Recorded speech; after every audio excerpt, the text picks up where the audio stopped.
Welcome to Florence, Kentucky and y'all's ballpark as we prepare to continue the 2021 Frontier League regular season following the Evansville Otters as they begin a three-game set against the leading team in the West Division of the Frontier League. The Evansville Otters, the 8-3 club that just split a doubleheader and split a series with the Schaumburg Boomers as they conclude a 7-game road trip and will return home Friday night to Evansville.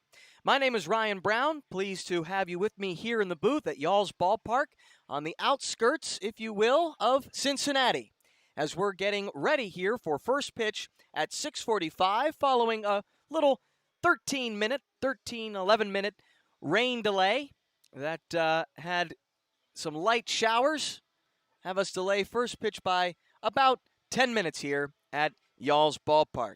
You're listening to the Evansville Otters pregame show, in which we'll give you a brief recap of Sunday's action following the off day yesterday, and we will look at lineups and first pitch once again set for 6:45.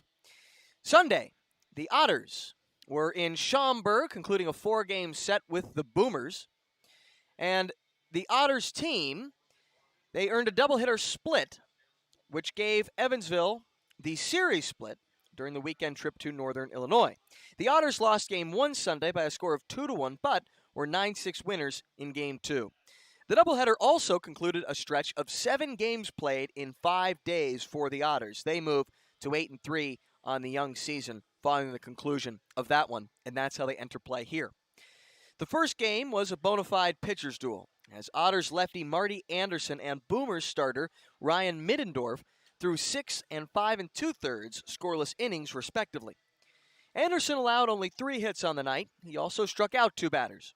Dakota Phillips stepped to the plate in a scoreless game in the top of the 7th inning, facing Boomers reliever Daryl Thompson, when he took the first pitch he saw out to left center for a tie-breaking solo home run.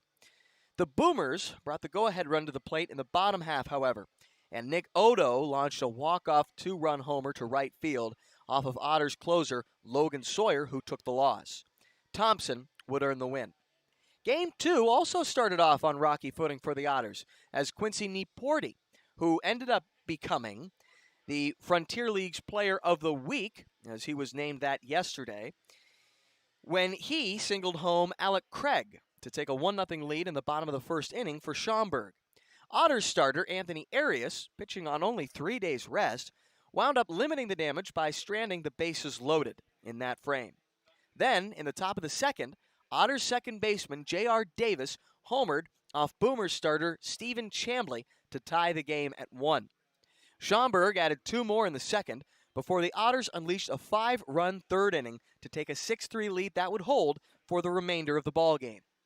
Andy DeJesus and Elijah Mcnamee kicked off the rally with a pair of one-out singles before Riley Crane doubled home a run. Bryce Denton tied the game with a base hit over the third baseman Luke Becker's head. Phillips notched his second go-ahead RBI of the day by following Denton's at-bat with a double, putting the Otters up 3-2.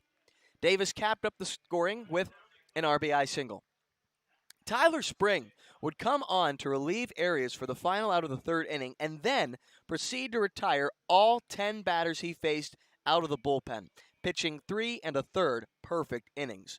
He also struck out 2, and his performance was good enough to earn the win. The Otters would add 2 more runs in the top of the 6th thanks to a 2-run double from Riley Crane, and they also scored a run in the top of the 7th on a 2-out RBI double from Miles Gordon. Abraham Almonte finished the game out of the bullpen, allowing 2 runs on 3 hits. Every Otter in the starting lineup recorded a base hit in the 7-inning game, and Josh Henderson also hit the Otters' second triple of the season. J.R. Davis went 4 for 4 with 2 runs driven in, and DeJesus, Crane, and Mcnamee all had multi-hit performances. Mcnamee went 2 for 4 in Game 1, we should add, while collecting a total of 8 hits in 15 at-bats.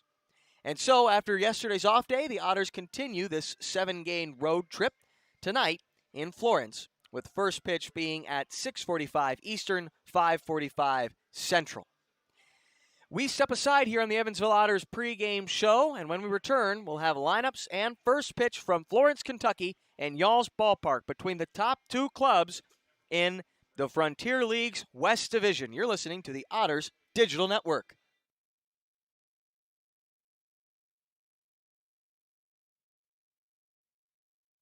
Centerpoint Energy's newest generation of safe, efficient energy includes capturing and harnessing the natural power of pure sunshine. We are increasing solar in our balanced and reliable energy mix as we power our region with more clean, renewable energy. We're bringing a little piece of the sun to every home and business while reducing carbon emissions and helping create a cleaner environment. It's just a little something for your smart energy future. Getting ready and keeping fit for baseball season is hard work. That's why you'll find Evan at Bob's Gym.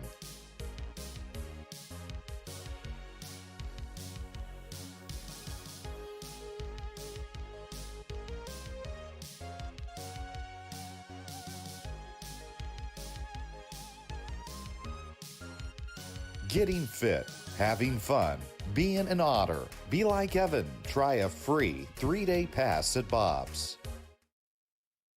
We love our children and want them to be healthy. After all, a healthy child can make for a happy child.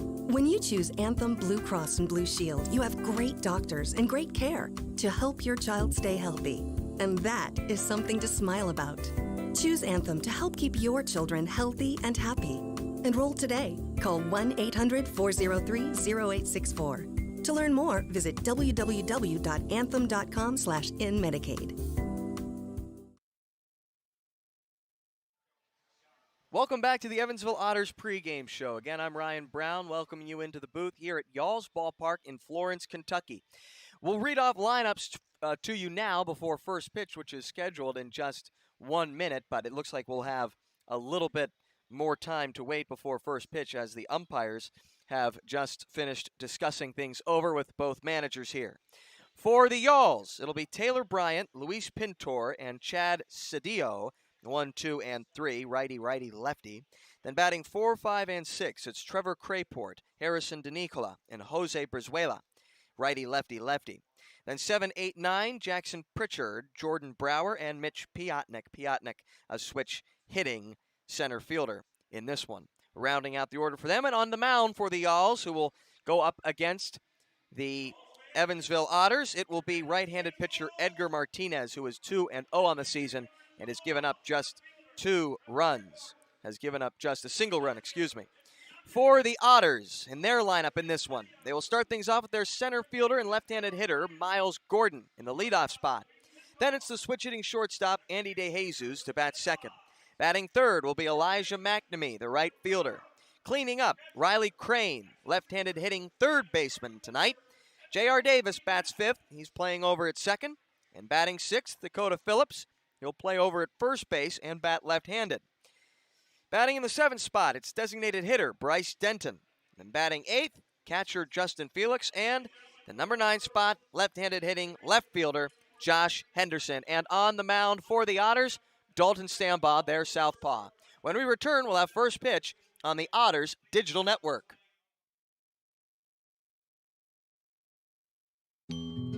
Before you danced the first dance. Before you walked down the aisle. Before the tables were set with care. Before you penned a single invitation.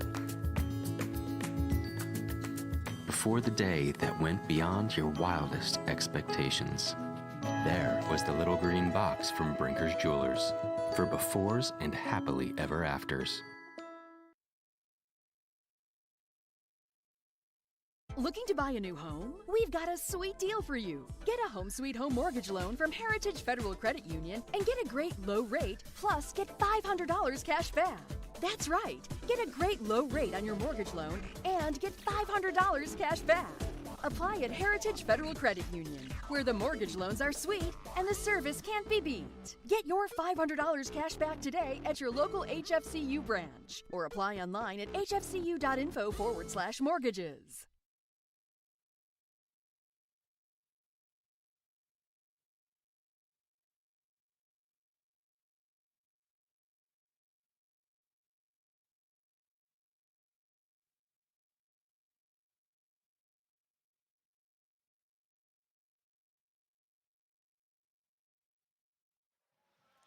Good evening and welcome back to the outskirts of Cincinnati, Florence, Kentucky at Y'all's Ballpark as the Evansville Otters, with an 8-3 record managed by Andy McCauley, will take on Brian White's 9-2 West Division leading Florence Y'alls in the first of three here Tuesday night to conclude a 7-game road trip for the Otters before they get to head back home.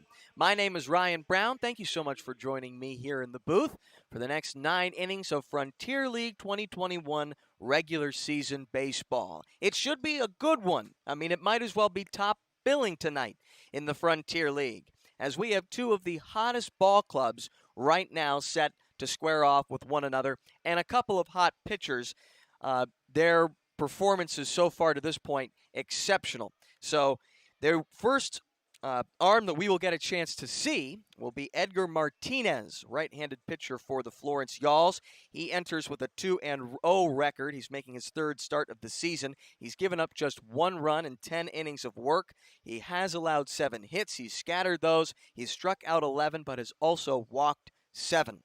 So he's been effective, but a little wild. And then, for the Otters, they'll turn things over to Dalton Stambaugh, the left-handed pitcher who, in his first 2 outings of the regular season, has earned 2 no decisions and an earned run average so far he's put up of .261 in those 2 starts.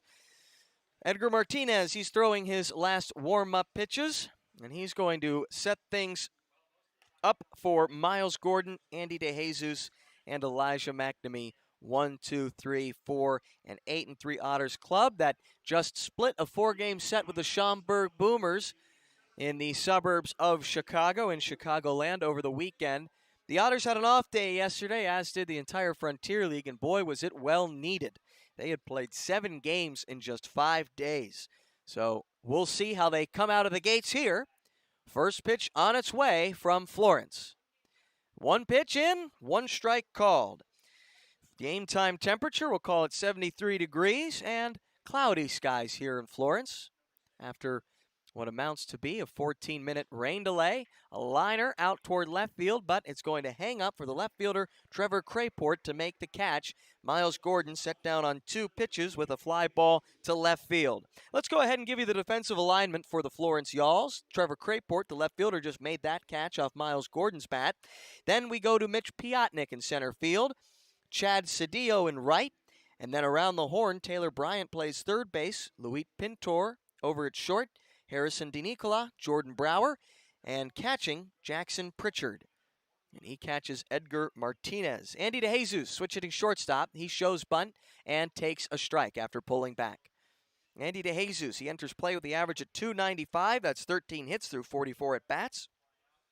He's been able to manage 3 doubles so far on the season and has legged out 3 stolen bases. 0-1 pitch from Martinez. That misses outside, 1-1. Otters, they're wearing their road grays to begin the series here in Florence, and it's a classic look for the Y'alls. They are in home whites. 1-1 pitch. Cut on and missed from Andy DeJesus. Looked like he was behind the fastball there, perhaps. And Edgar Martinez, who has struck out 11 batters already through his first 2 outings, is up on DeJesus, 1-2. The wind behind the head, the 1-2, and this is soft served out toward left field. Left fielder Crayport going back. He makes the catch. Quickly 2 gone. A couple of fly balls out toward left. Have the first 2 men out in the Otters order here in the top of the first inning. Once again, Ryan Brown with you on a pleasant evening now that the rain has passed in Florence, Kentucky, and it brings up Elijah Mcnamee, the 5th best hitter so far through the first 11 games of the regular season. He enters with an average of .394, 13 hits, and 33 at-bats. First pitch to him. That's a strike, 0-1. Mcnamee has also walked 5 times, and he enters with a 7-game hitting streak. 0-1. That's a fastball. That's a strike called on the outside corner. 0-2. Mcnamee, the Mississippi State product, was no doubt happy to see yesterday that Mississippi State advanced to the Super Regional where they'll play Notre Dame. 0-2, breaking pitch from Martinez. That misses outside, and rolls up against the backstop, 1-2. Mcnamee, the right-handed batter, in the hole against Martinez, 1-2. Riley Crane is on deck. 1-2 pitch. Another breaking ball, this off the foot of the catcher, Jackson Pritchard. Count even now, 2 balls and 2 strikes on the Otters' right fielder.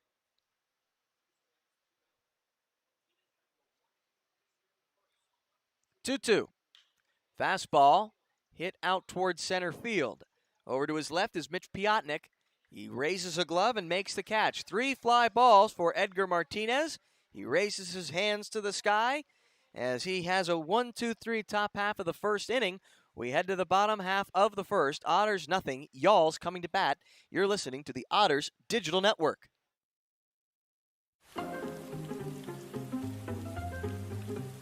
Cheer up, Evan. This rain will be out soon. You should download the 14 First Alert app and see for yourself. You can see what's coming up to 7 days in advance, or you can break it down hour by hour. Check out live radar so you can see what's happening in real time. And you can watch 14 News live directly from the app. See, there's nothing to worry about. Stay in the game with the 14 First Alert app. If you're looking for a liquor store in Evansville, look no further than Liquor Locker. The Liquor Locker has the best selection at the best prices, including the largest craft beer and bourbon selection in the area. Our friendly and knowledgeable staff will help you find the beer, wine, and liquor you need for any occasion. And check out the fine selection of cigars at all Liquor Locker stores. Liquor Locker is now open Sundays 12 to 8 p.m. and offers citywide delivery. Visit one of our 10 conveniently located stores in the Evansville area today. There is always something for everyone at the Liquor Locker.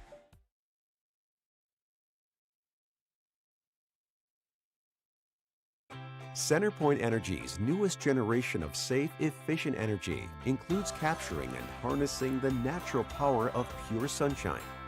We are increasing solar in our balanced and reliable energy mix as we power our region with more clean, renewable energy. We're bringing a little piece of the sun to every home and business while reducing carbon emissions and helping create a cleaner environment. It's just a little something for your smart energy future.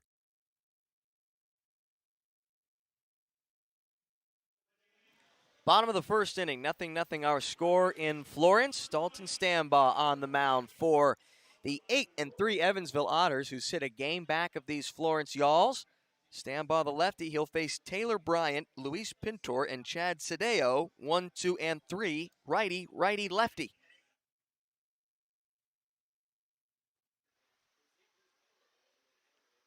Otters went down 1-2-3 in the top of the first inning on 3 fly balls. First pitch to Bryant, the third baseman, is a called strike. Looks like Stambaugh might have started him off with a changeup.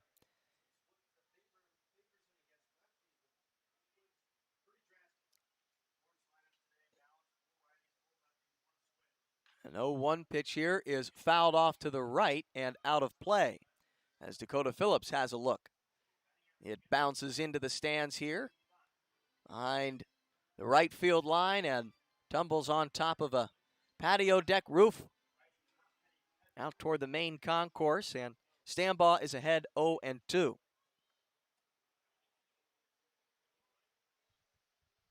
Stambaugh looks down. He comes set at the belt. The 0-2.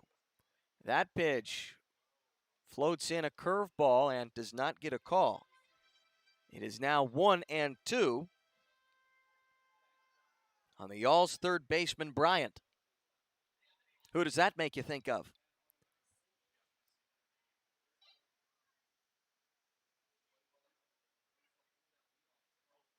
One-two coming to the plate. Goes with the fastball. The pitch is taken out towards center field. Gordon going back to the wall. He reaches up and cannot make the catch. It's a leadoff home run for Taylor Bryant out towards straightaway center field. And the Y'alls have a 1-0 lead in the bottom of the first.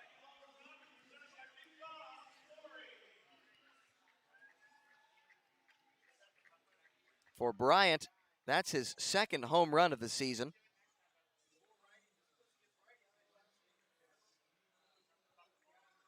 And Stambaugh gets beat by the gopher ball in his first at bat.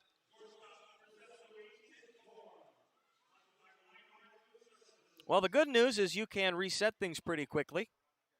We'll see what he does against shortstop Luis Pintor. First pitch goes right back to the fastball. It misses outside. 1-0. Stambaugh's last outing, he went 6 innings, giving up just 1 run against Lake Erie. The curveball on 0-1 is fouled at the plate. 1-1, excuse me. He allowed 4 hits, he struck out 6 batters, and only allowed 1 walk.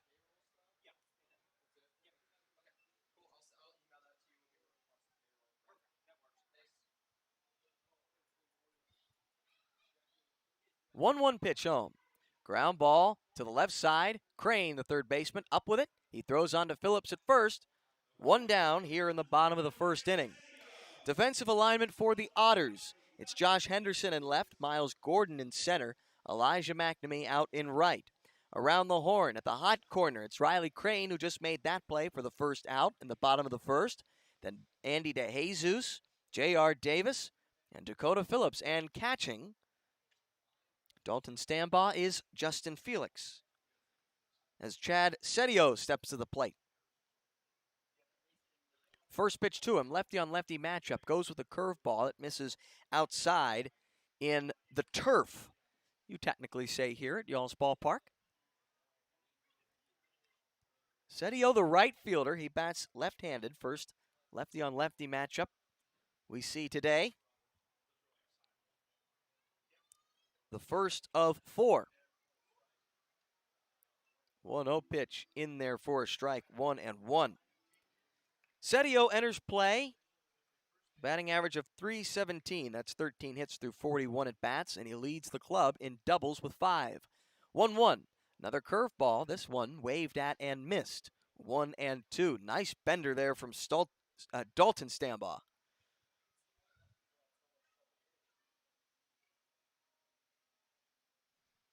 Stambaugh, the Fredericksburg, Ohio native.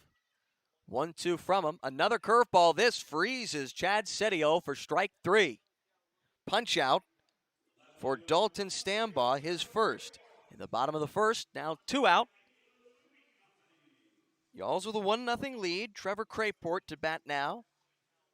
Right-handed hitting left fielder who enters, having gone 10 for 38. His 3 home runs this season are good for 3rd in the league through the first 11 games we've played. First pitch fastball, strike called, outside half of the plate. Stambaugh, in 2019, he was a member of the Baltimore Orioles organization and got to pitch down in Sarasota in their rookie league. 0-1. This misses in the dirt. I think he might have gone with the change or the breaking ball there. Now the count is 1-1 on Crayport. Dalton opened the season for the Otters in Schaumburg on opening night. 1-1. That's in there for a strike. 1-2. Inside part of the plate, Stambaugh gets a strike. In that opening night outing, not fully stretched out yet, he went 4 1/3, giving up 2 runs on 6 hits and striking out 4. 1-2. And appealed down to first. Yes, he did, on a pitch on the outside part of the strike zone. And Trevor Crayport is down on strikes. Should say it was just outside and low. Couple of strikeouts in the inning for Dalton Stambaugh, but the story is the leadoff homer by Taylor Bryant. We head to the top of the second, 1-0 our score. Y'all's on top. You're listening to the Otters Digital Network.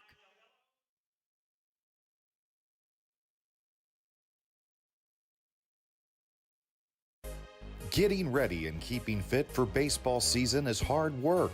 That's why you'll find Evan at Bob's Gym.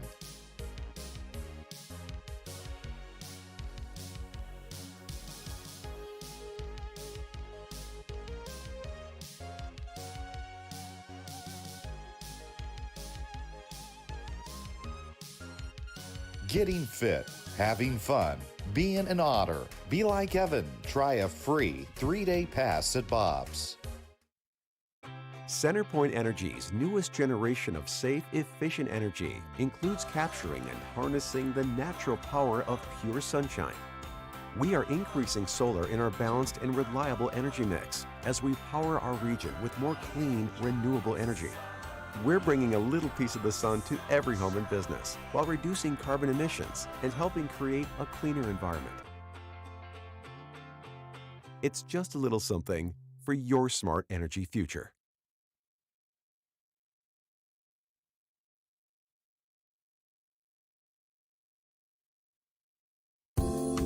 We love our children and want them to be healthy. After all, a healthy child can make for a happy child. When you choose Anthem Blue Cross and Blue Shield, you have great doctors and great Riley care Crane. to help your child stay healthy. For the Otters, and that is something to smile about.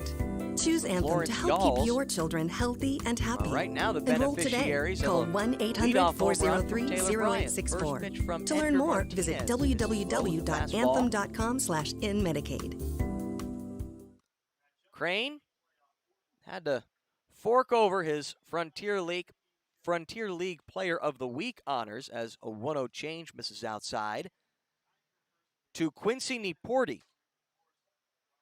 And for good reason, as you were watching that series, as this is taken out towards center field, going back toward the track, toward the wall, and gone! It's a leadoff home run in the top of the second inning for Riley Crane. His third of the season ties the game at 1 here in Florence as Riley Crane goes deep towards center field. And Andy McCauley is happy to give him a high five as he rounds third. Game tied at 1. So we are trading solo shots at Y'all's Ballpark. Now it's J.R. Davis. First pitch fastball misses in. Edgar Martinez, that's the first home run he's given up for Riley Crane. His third home run and 11th run driven in. Both tops on the club. A 1-1 count now on J.R. Davis, the second baseman.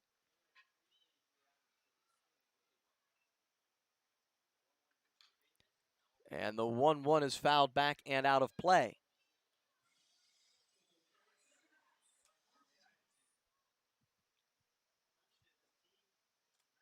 Well, it's a nice thing to see. Two clubs keeping pace, and so far, living up to this billing as the 1-2 misses high, 90 miles on the gun for Edgar Martinez.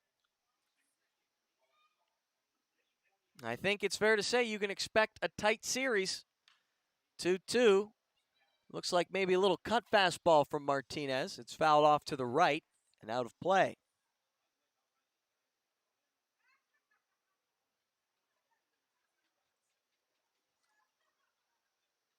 Another 2-2 pitch. Misses outside, 3 balls and 2 strikes. I don't know if he went with that cut fastball again or if you'd call it the slider. Looked like it had lateral movement breaking away from Davis in the right-handed batter's box. Full count pitch on its way. That same pitch, but this is fought off into right field for a base hit. J.R. Davis aboard.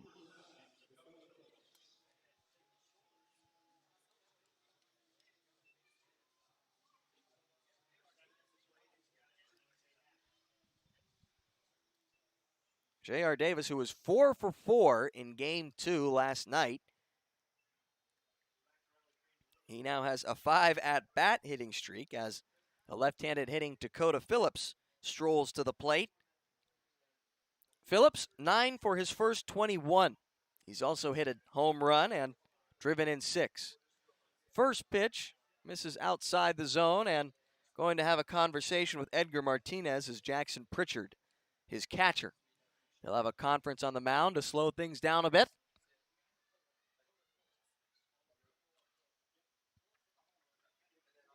Phillips hit the home run in Game 1 of the doubleheader on Sunday that gave the Otters a 1-0 lead. Unfortunately, that lead did not stand in the bottom of the 7th. 1-0. Looks like he went with a change up there to Phillips. He was well out in front as he swings and misses for the first strike. 1 ball and 1 strike now on Phillips.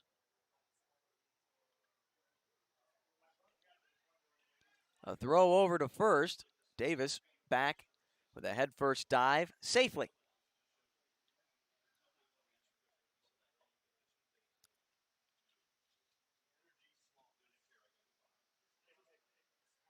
One coming. And that's fouled off at the plate by Phillips.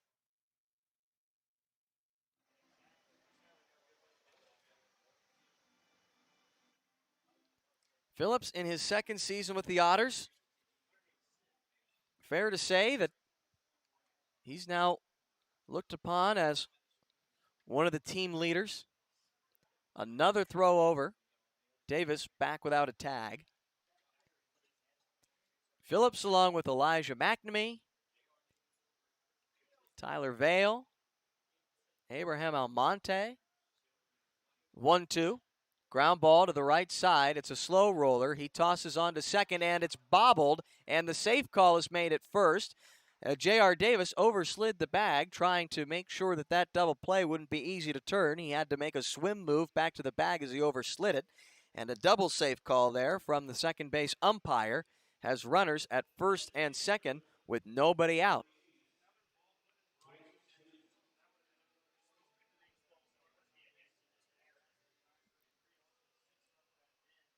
That'll go down as an error on the shortstop, I imagine, as the shovel toss from Harrison DeNicola was bobbled by Luis Pintor. I don't want to say on the transfer. Bryce Denton bats. He takes a strike on a pitch that looked to be maybe a touch inside, or I certainly wouldn't fault Bryce Denton for thinking so. So score it a fielder's choice, E6. Has Phillips at first, J.R. Davis at second, still nobody out. 1 home in the inning. 0-1, breaking pitch, misses outside, 81 miles an hour from Edgar Martinez on the breaking ball. Bryce Denton, he's DHing in this one. Enters play with 9 RBIs and a potential run in scoring position. 1-1. Swings and misses at the breaking ball. That's something we've seen a decent bit of when we watch Bryce Denton's at-bats. Pitchers are not eager to throw him the fastball. Martinez will step off. He wants his signs again. He'll get them. He comes set at the belt. A 2-strike count on Denton. The 1-2. Ground ball to the left side and through the hole in the left field. Andy McCauley will hold J.R. Davis at third to load the bases with nobody out in the top of the 2nd inning. Score still 1-1. Thanks to Riley Crane's leadoff home run in the inning, and Edgar Martinez has not looked comfortable since. It now brings up Justin Felix.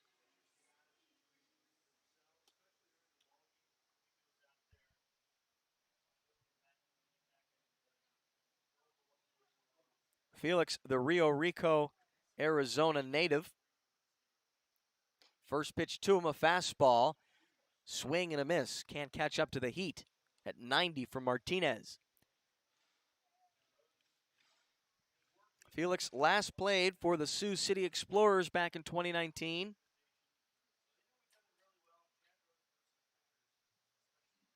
The 0-1 coming. Another fastball. Top of the strike zone.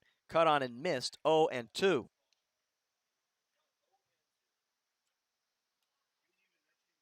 Davis off of third. Phillips off second. Denton off of first. Bases loaded. Nobody out. Edgar Martinez facing Justin Felix in the top of the 2nd inning. The 0-2.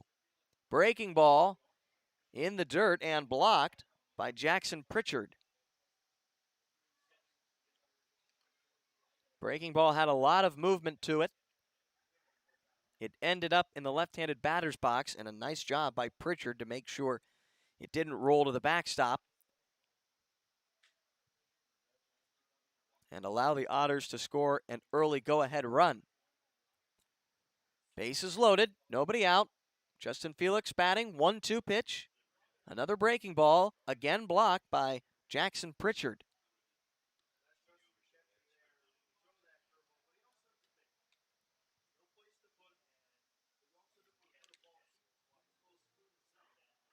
Felix, no question, he's also got a good bit of power.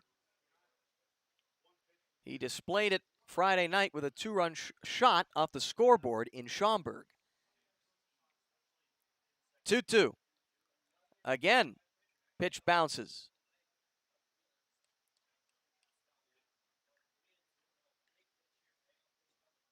Now 3-2. Edgar Martinez, he's in the thick of it now. He's got the bases loaded, nobody out, and a full count on the Otters backstop, Justin Felix. Payoff pitch on its way. Swing and a miss on the curveball. Martinez has a big out number 1 in the top of the second.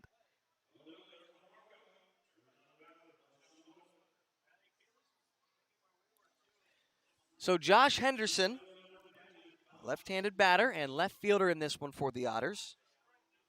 He will step to the plate. Still a bases loaded opportunity. We shall see if the corners play in. The bases loaded and 1 out. First pitch is fouled off to the left. The first baseman plays in at the lip of the infield grass. The third baseman, Taylor Bryant, he's shaded back even with the bag, so he no doubt will be going to second.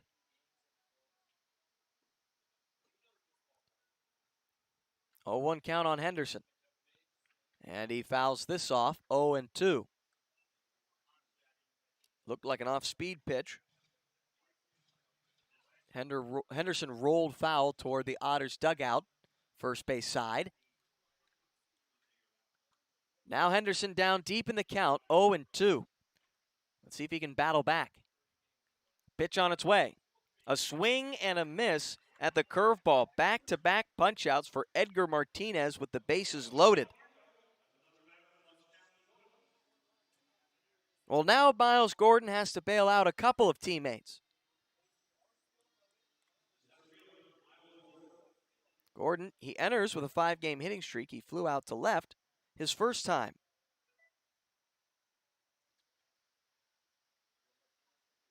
First pitch. This is fouled back, out of play.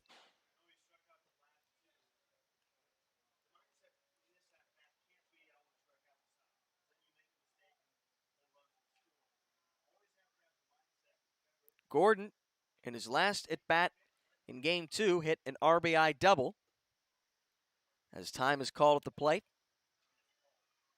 Made a sparkling play in center field that he would be removed for in the bottom of the 7th, but glad to see he's back in there now. 0-1, ground ball to the right side. Not going to be any problem for the first baseman, Jordan Brower, as he takes it to the bag himself on the long hop for the final out. Otters turned away with the bases loaded and nobody out, as Edgar Martinez is happy to have just given up the 1 run to Riley Crane, who ties it in the top of the 2nd inning. 1 run apiece for the Otters and the Yalls. We head to the bottom of the 2nd. You're listening to the Otters Digital Network.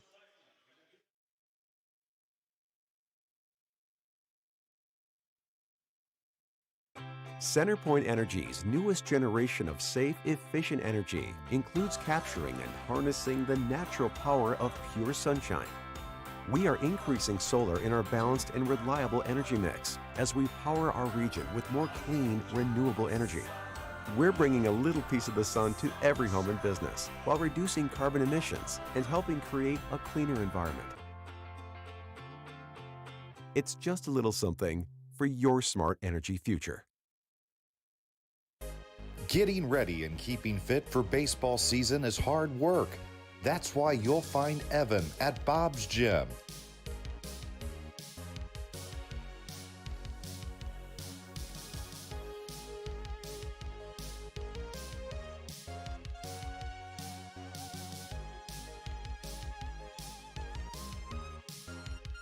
Getting fit, having fun, being an Otter. Be like Evan. Try a free 3-day pass at Bob's.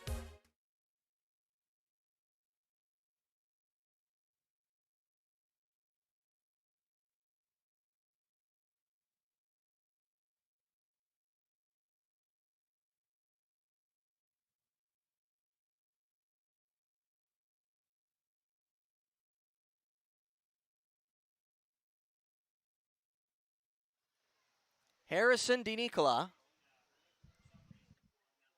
bats in the bottom of the second inning. 1-1 our score thanks to Riley Crane. Solo shot. This is hit well out toward right field. Going back is Denton, and this sails out to right field.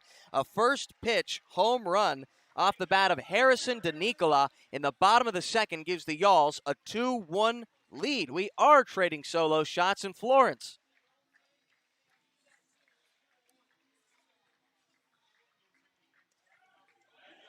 DiNicola, that's his second home run of the season and his 10th run driven in. And it brings up Jose Brizuela.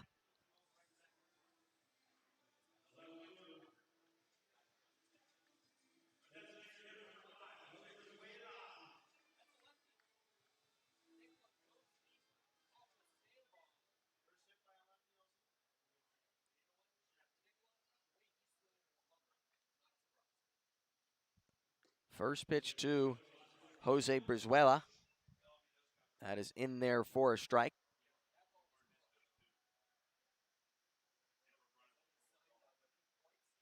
How about something you don't see every day?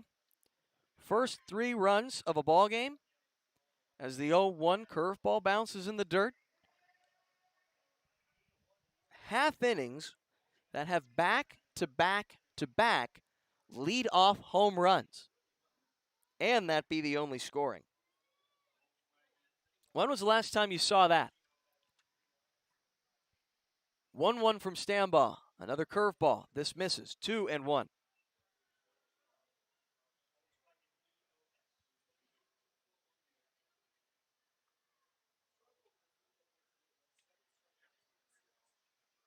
Brizuela enters, having collected 7 hits through 33 at-bats in his first 11 games. 2-1 misses inside. Stambaugh facing the left-handed hitting designated hitter.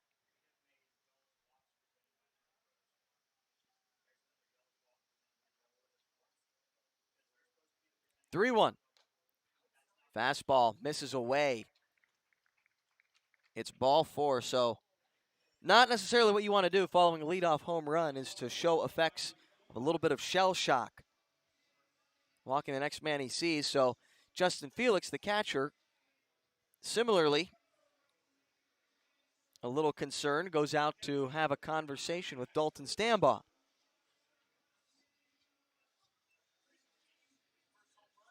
Jackson Pritchard will stand in. Stambaugh was able to settle down in the bottom of the first after Taylor Bryant hit a leadoff home run, getting Luis Pintor to ground out to third. Then he struck out the next 2. First pitch to Pritchard, fouled back against the netting, 0-1.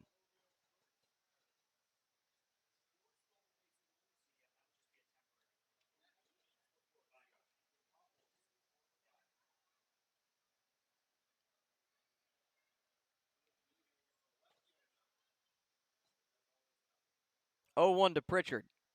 This is hit out toward very shallow left field.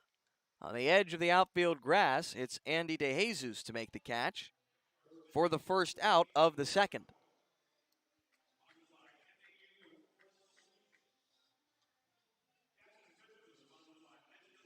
So Stambaugh able to get Pritchard to pop out.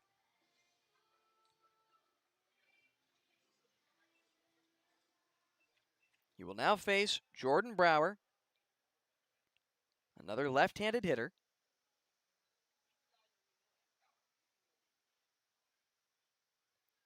First pitch fastball, called strike, outside part of the plate. A nice pitch from Stambaugh.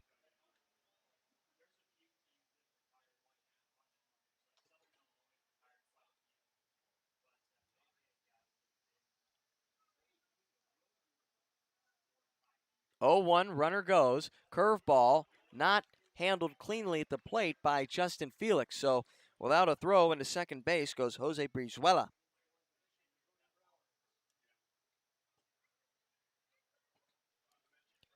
For Brizuela, that is his 5th stolen base on a club that entered play having already stolen 20 bases through their first 11 games. 1-1 coming. And Brower cannot catch up to the fastball from Stambaugh. It's 1-2. So probably not now with a 2-strike count, but you never know. The club that's already stolen 20 bases in its first 11 games. Watch out for Brizuela over at second, trying to get into third base with only 1 out. Curveball in the dirt. 2 balls and 2 strikes on the left-handed hitting Brower.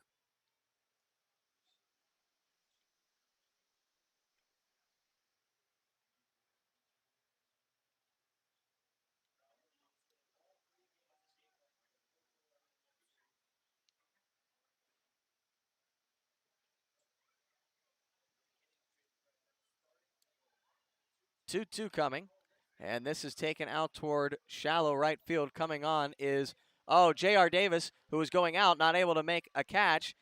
Elijah Mcnamee not able to make it either. It falls in shallow right field for a base hit as the throw goes to third. And Jose Brizuela, who overslides the bag, is able to get back safely as Jordan Brower heads into second base on the throw. So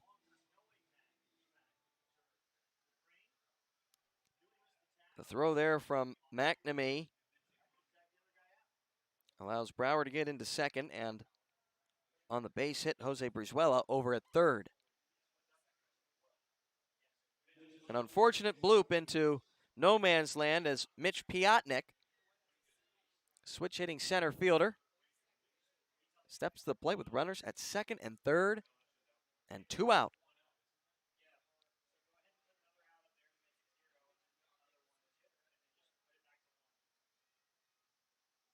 First pitch, that misses outside. You know what? I have a correction here. Counting my scorecard, I think there's only 1 out. Indeed there is. So Stambaugh, a little bit of a trickier situation.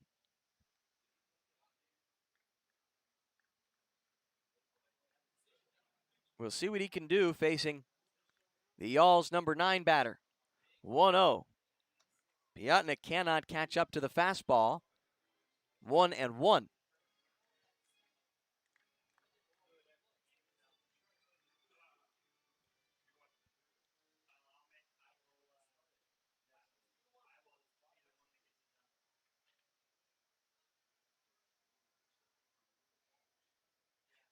Stambaugh set at the belt. 1-1. Misses away. Fastball there from Stambaugh.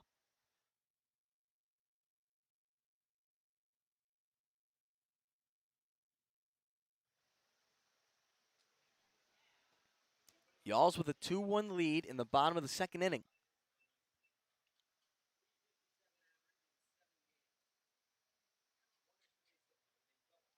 Two-one count on Piotnik. Breaking ball, 2-2 after a swing and miss.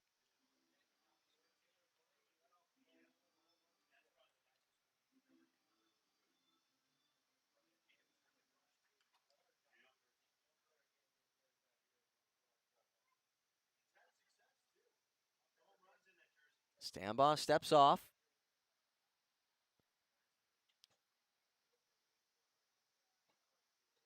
Now back on the rubber, he gets his sign. Coming home with the 2-2. Fastball misses away. Stambaugh trying to get a little extra oomph.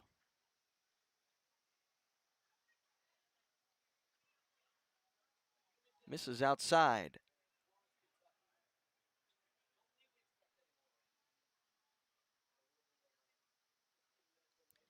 Runners at second and third. It's a full count on Piotnik with 1 out.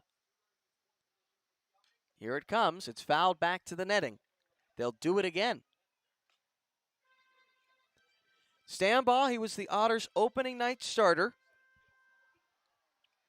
Not to jump to any conclusions, but you might infer from that billing that he is at least in the running to be considered an ace of this rotation. Well, there are big questions in situations like these. The 3-2. Swing and a miss, strike 3 on the fastball. Stambaugh has his second out. And his third punch out. And by the way, that question is, it's for any pitcher. Doesn't matter if you're Clayton Kershaw. Doesn't matter if you're Max Scherzer. Every pitcher at one time or another will find himself in situations just like these. What separates the good from the great? How do they do under pressure? Runners still at second and third for Taylor Bryant, who homered in the first. 2 out, first pitch to him. Breaking ball, misses low. 1-0 on the Y'all's third baseman.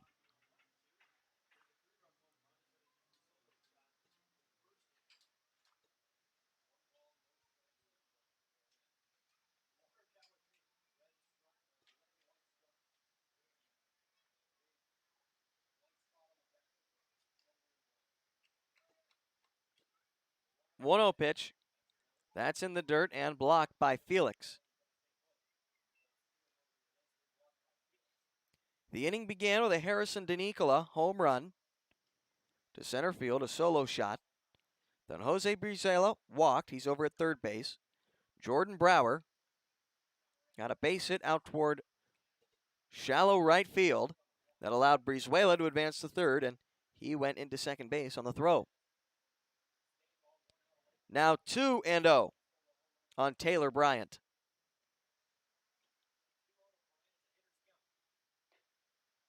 And that misses away. Stambaugh down in the count 3-0. A big catcher's question here. Felix, who is likely the pitch caller here. 3-0 count on someone who's already homered off you, but the heart of the order coming up. 3 balls, no strikes, runners in scoring position, 2 out. Breaking ball they go with. Strike called, so doesn't look like they're overly eager to challenge Bryant. But it's possible they've just bought their way back into this at bat.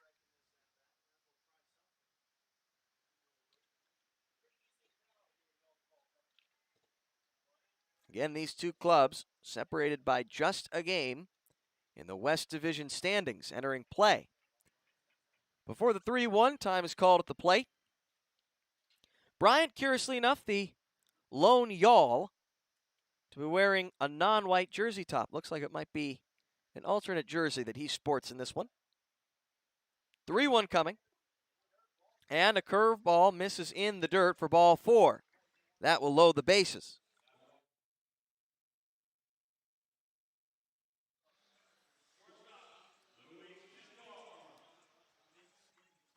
Second walk in the inning for Stambaugh. It'll bring up Luis Pintor, who grounded out to third his first time. Middle infielders playing on the edge of the outfield grass. Crane about even with the bag.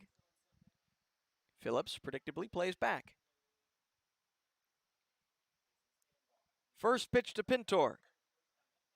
Off-speed pitch misses away. 1-0.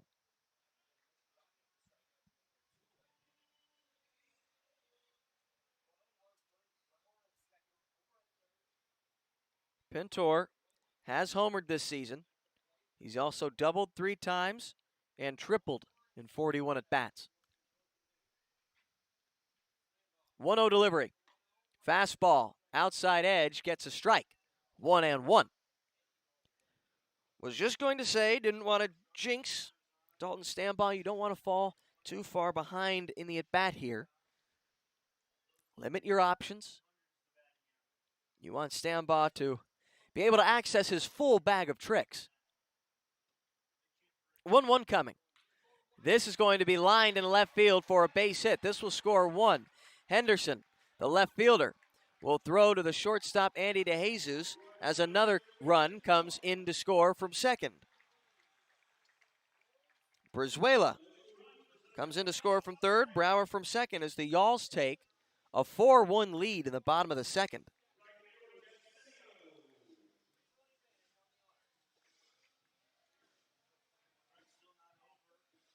Two-run single from Luis Pintor with 2 out. Not something we've seen a lot of from Otters pitchers, allowing 2-out base hits to score runs, and with runners in scoring position for that matter. Now it's Chad Setio, who struck out his first time. Fastball misses up. Otters pitchers with 2 out and runners in scoring position had limited opponents to just a .238 batting average against.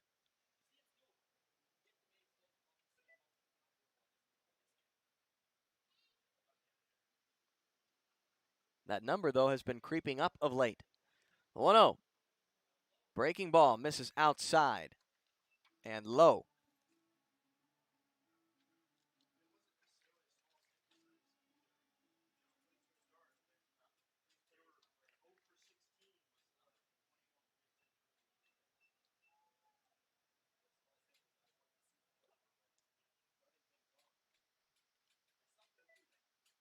Two-0 coming. Ground ball, foul, right side.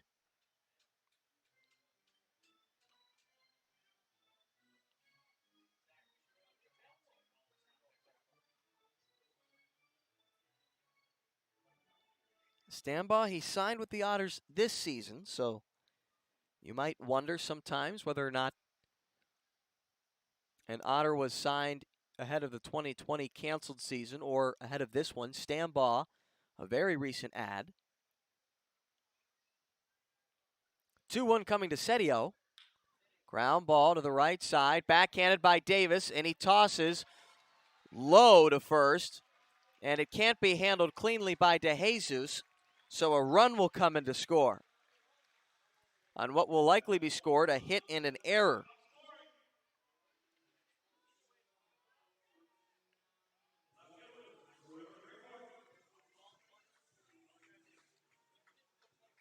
Coming in to score, Taylor Bryant from second.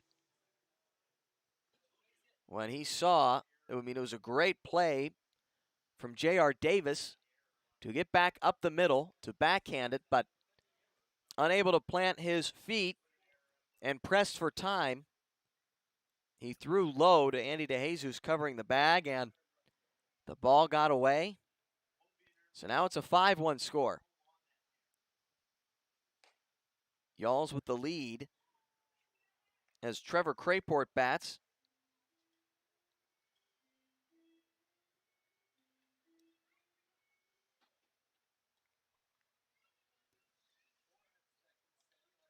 Stambaugh had gotten his second out via the punch-out, but then a walk, a base hit that drove in 2, and then the Chad Setio infield single. Have plated an additional 3 following the Harrison DiNicola leadoff home run in the inning. A 2-0 count on Trevor Crayport.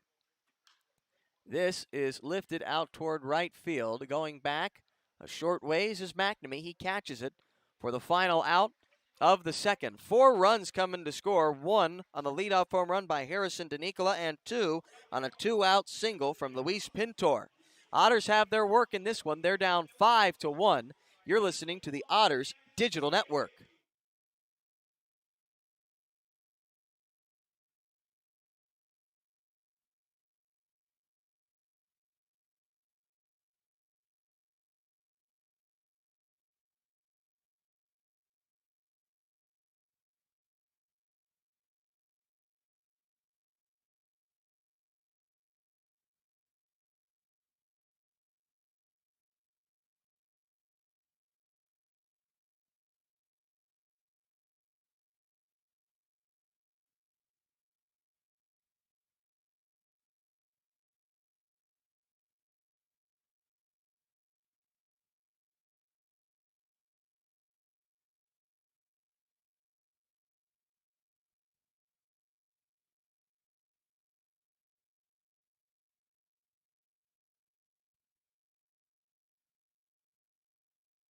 Looking to buy a new home? We've got a sweet deal for you. Get a home sweet home mortgage loan from Heritage Federal Credit Union and get a great low rate, plus get $500 cash back.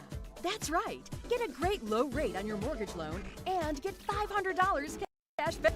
Apply at Heritage Federal Credit Union, where the mortgage loans are sweet and the service can't be beat. Get your $500 cash back today at your local HFCU branch or apply online at hfcu.info/mortgages.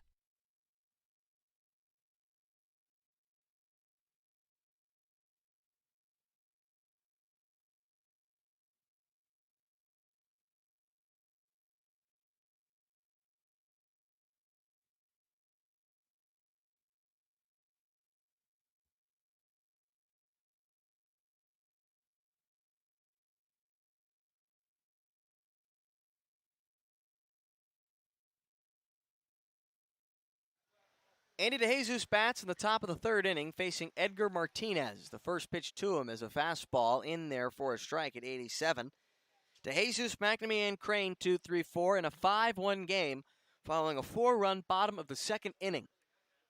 Led off by a home run, wouldn't you know it, as DeJesus shows bunt. It's a good one down the third base line. Will it roll foul? It's picked up in foul territory barely by Taylor Bryant. He had a better look at it down there than we did in the booth, but it seems that he probably could have waited an extra split second longer. That looked pretty daggone close when he actually picked it up, but he knew well enough, so it goes as the second strike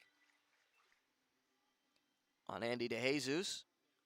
He'll take his time getting back to the dirt circle, or the discolored circle.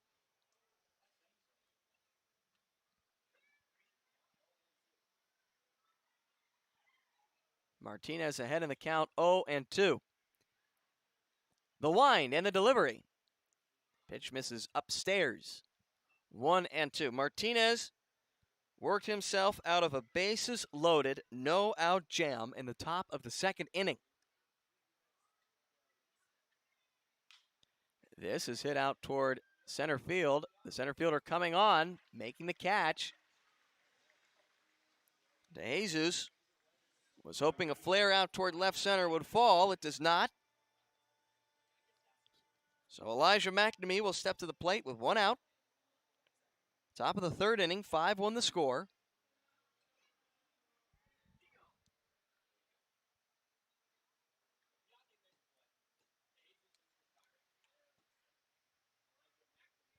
Mcnamee, big hit Mac. Nickname he earned down in Starkville. First pitch to him, 90-mile-an-hour fastball. Almost clips his jersey.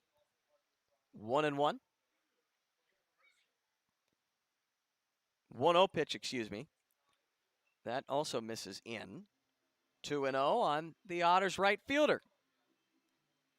Mcnamee asked the other day, talking about his Mississippi State ties, about getting the chance to welcome his fellow teammates, Tyler Spring and Denver McQuarrie, both former Bulldogs, as a 2-0 misses up and in, and Mcnamee leans out of the way. He said, "Those are my boys. We've been through the thick of it together."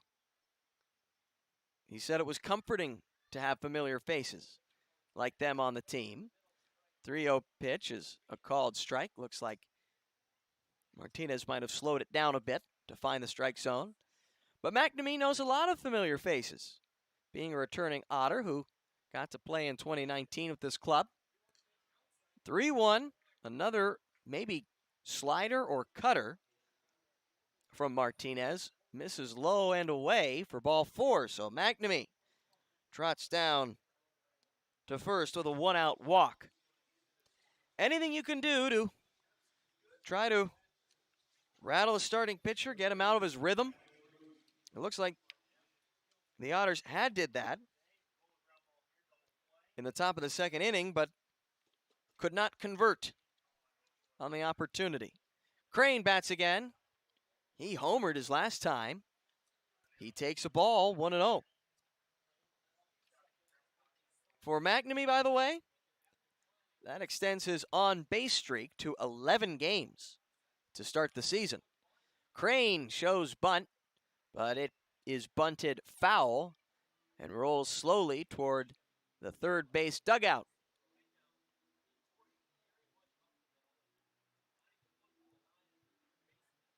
Riley Crane, glad to see that bat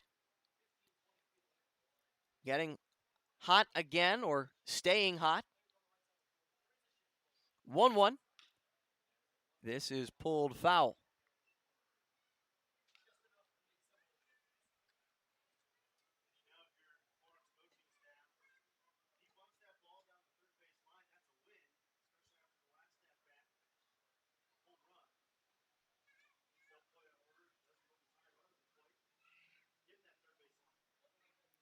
Throw over here.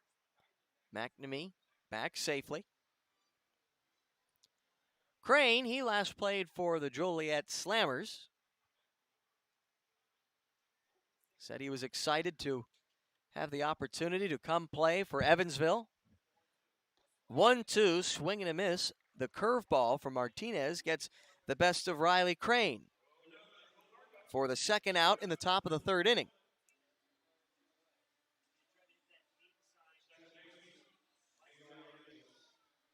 J.R. Davis singled in the top of the second inning.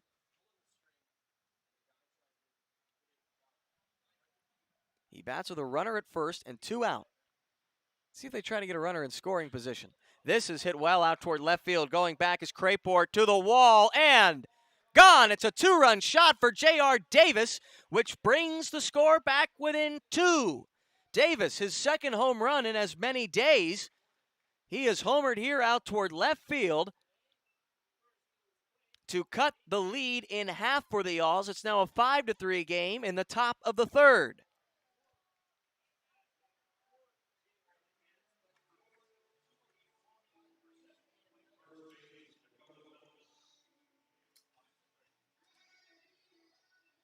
For Davis, he has now homered in back-to-back games. He had a solo shot in Game 2 last night in Schaumburg as Dakota Phillips steps to the plate, takes a pitch inside.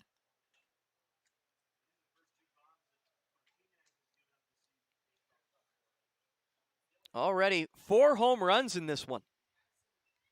Slugfest. 1-0, pulled over to first. Has it around his letters, does Jordan Brower.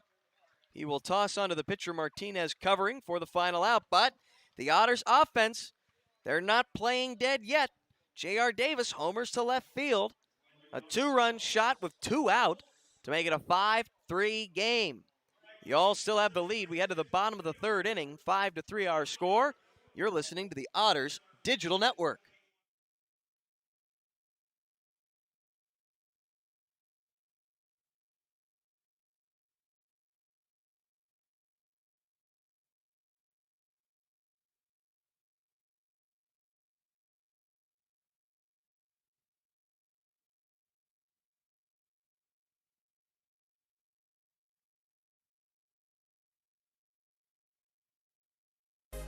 Getting ready and keeping fit for baseball season is hard work.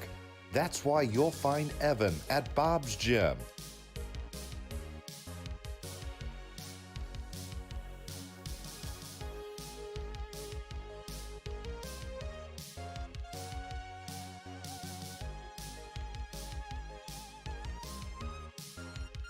Getting fit, having fun, being an Otter. Be like Evan. Try a free 3-day pass at Bob's.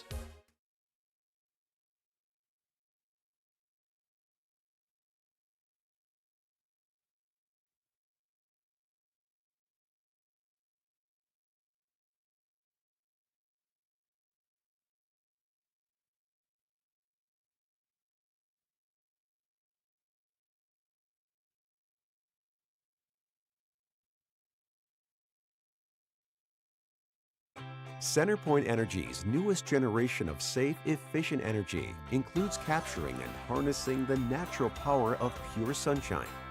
We are increasing solar in our balanced and reliable energy mix as we power our region with more clean, renewable energy. We're bringing a little piece of the sun to every home and business while reducing carbon emissions and helping create a cleaner environment. It's just a little something for your smart energy future. Bottom of the third inning. Stambaugh on the mound. 5-3 the score. Facing Harrison DeNicola. The first pitch misses outside. You're listening to the Otters Digital Network. Ryan Brown with you. And what can best be described early on as a dinger derby. 4 home runs already. 5-3. Y'alls with the lead. 1-0 pitch is fouled off to the left. Home runs so far from Harrison DeNicola, who bats now. He led off the bottom of the second with 1. Taylor Bryant for the Y'alls led off the bottom of the first with a homer. Riley Crane and J.R. Davis. 1-1 coming. A curveball is taken out toward right center field for a base hit. Hit off the inside part of the bat. Muscled out toward right center by the Y'alls second baseman.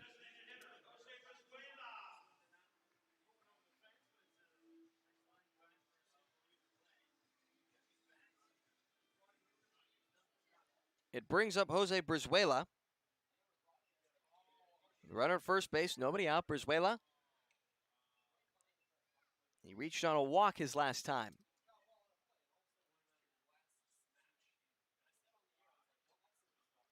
First pitch to him. Fastball, misses high. Just above the letters, 1-0.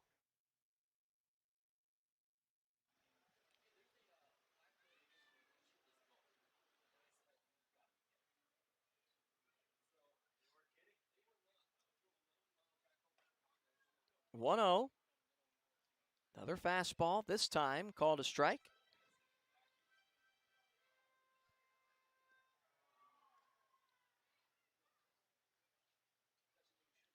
Stambaugh has given up 3 leadoff hits, and he's got a runner picked off here, but his throw sails over Dakota Phillips' head and into the stands. They had the runner DeNicola dead to rights on the throw over, but Stambaugh, a little jittery, will allow DeNicola to advance to second on a dead ball. And an E1. Second Otters throwing error in as many innings. Still a 1-1 count on Brizuela. 1-1 home. That's in there for a strike. Looks like Stambaugh slowed it down a little bit. I don't know if he went with the lefty on lefty change, but looks like he might have. So another running or scoring position. Stambaugh, he struggled last inning, limiting the damage. We'll see if he can do it here. 1-2. This is fought off the hands out toward shallow left center, but it's going to be no problem for Andy DeJesus, who ranges back and makes the catch in the outfield grass for out number 1.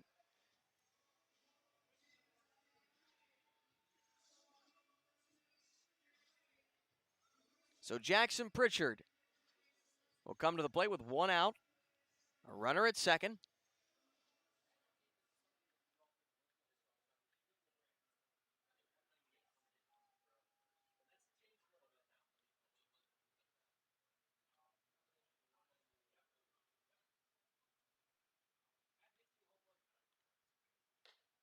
First pitch, cut on and missed.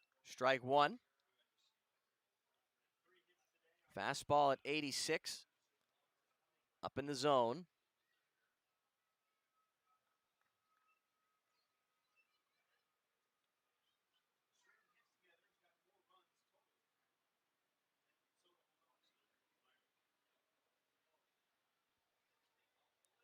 Pritchard, he also popped out to short his last time.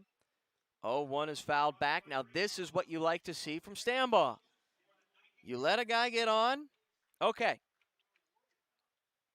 Now look, I mean, if we remember right, Harrison DeNicola, he got a pitch inside with, I believe, 2 strikes. He was able just to muscle it out into right center field. You tip your cap. And at that point, you got to find a way to shut things down. He's ahead of Jackson Pritchard, 0-2. Pitch on its way. Swing and a miss. Looks like Stambaugh able to retire Pritchard on an 84-mile-per-hour pitch in the upper part of the strike zone for the second out. Again, in the best way to limit damage, I think any pitching coach would tell you, get ahead in a count. That's what he did there with Pritchard.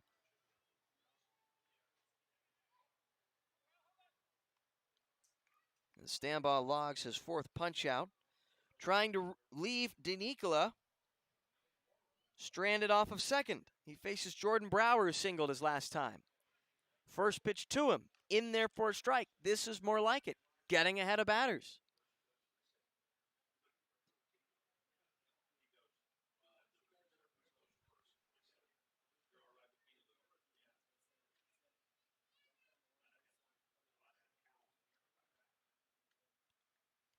Runner off second, 2 out, 0-1. Cut on and miss the curveball from Stambaugh. Jumping ahead, 0-2 again. Facing the Alls, left-handed hitting first baseman.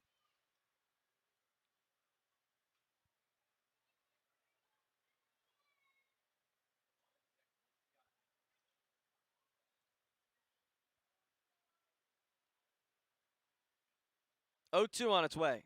Fastball up in the zone, waved at and missed by Brower. Back-to-back punch-outs leave a runner stranded in scoring position. It's a scoreless inning for Dalton Stambaugh. Score still 5-3. Florence with the lead. We're heading to the top of the 4th. You're listening to the Otters Digital Network.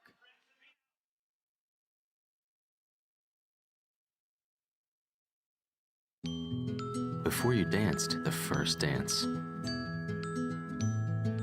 Before you walked down the aisle. Before the tables were set with care. Before you penned a single invitation. Before the day that went beyond your wildest expectations.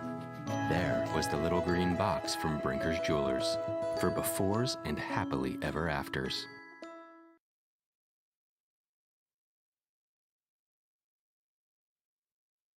Looking to buy a new home? We've got a sweet deal for you. Get a home sweet home mortgage loan from Heritage Federal Credit Union and get a great low rate, plus get $500 cash back. That's right. Get a great low rate on your mortgage loan and get $500 cash back. Apply at Heritage Federal Credit Union, where the mortgage loans are sweet and the service can't be beat. Get your $500 cash back today at your local HFCU branch or apply online at hfcu.info/mortgages.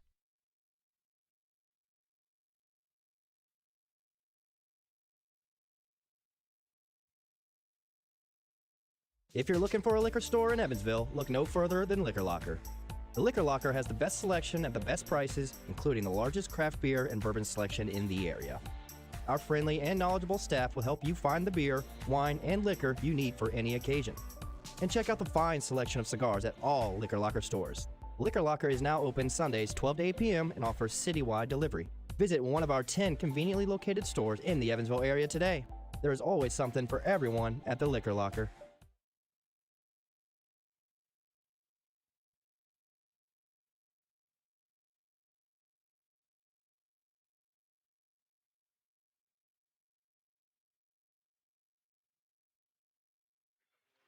Bryce Denton bats in the top of the fourth inning, a 5-3 game. He takes a strike on the curveball from Edgar Martinez. Denton singled his last time.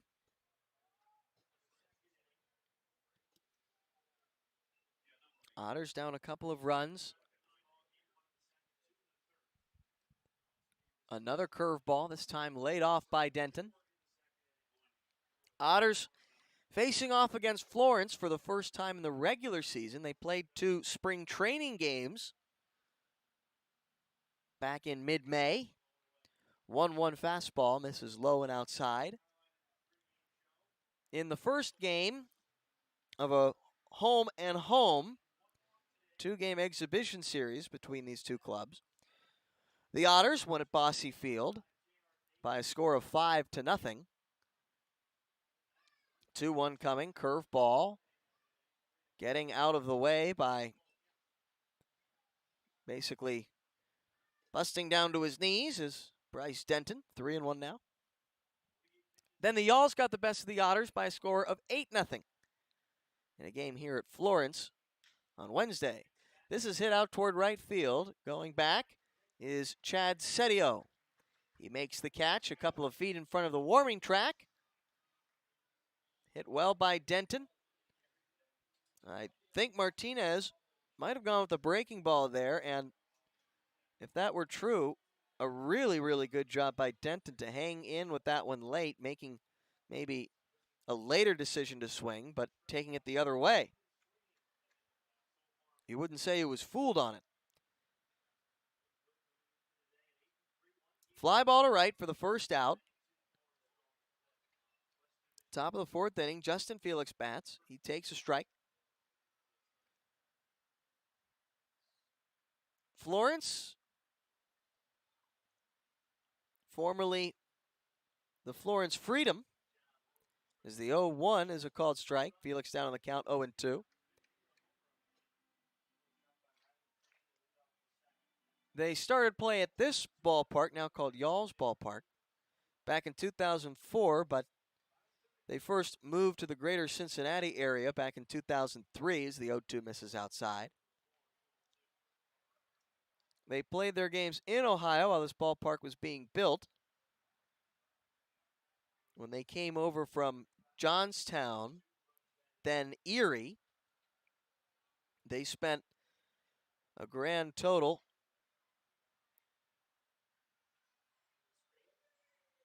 of 26 seasons in this league, going back to earlier clubs. The first were the Erie Sailors, who opened play in 1994. Then the club moved to Johnstown, played under the name of the Johnstown Steel, 1995 to 98.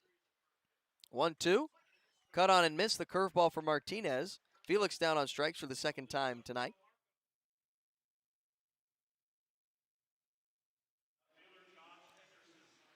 It'll bring up Josh Henderson, 2 out in the top of the fourth. And then they played as the Johnstown Johnnies from 1998 to 2002 before moving to the greater Cincinnati area and calling themselves the Florence Freedom. And then this is the first pitch to Josh Henderson, misses up and away. This is the first time that they have gone by the Florence Y'alls in Frontier League regular season play, the 1-0. This is hit off to the left and out of play. But there was baseball here in Florence last year.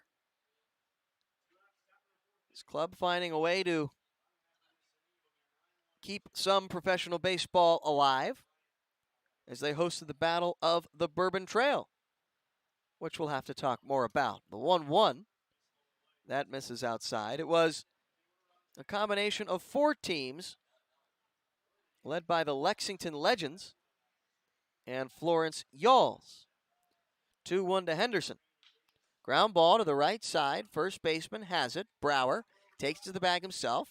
1, 2, 3 go to the Otters, and when we return in the bottom of the fourth inning, we'll tell you more about the Battle of the Bourbon Trail, where even Otters left-handed pitcher Marty Anderson got the opportunity to pitch when we return on the Otters Digital Network.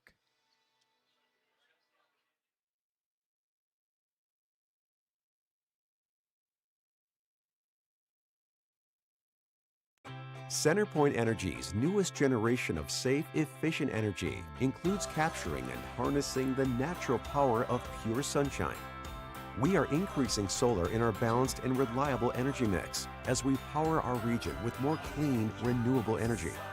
We're bringing a little piece of the sun to every home and business while reducing carbon emissions and helping create a cleaner environment. It's just a little something for your smart energy future. Getting ready and keeping fit for baseball season is hard work. That's why you'll find Evan at Bob's Gym.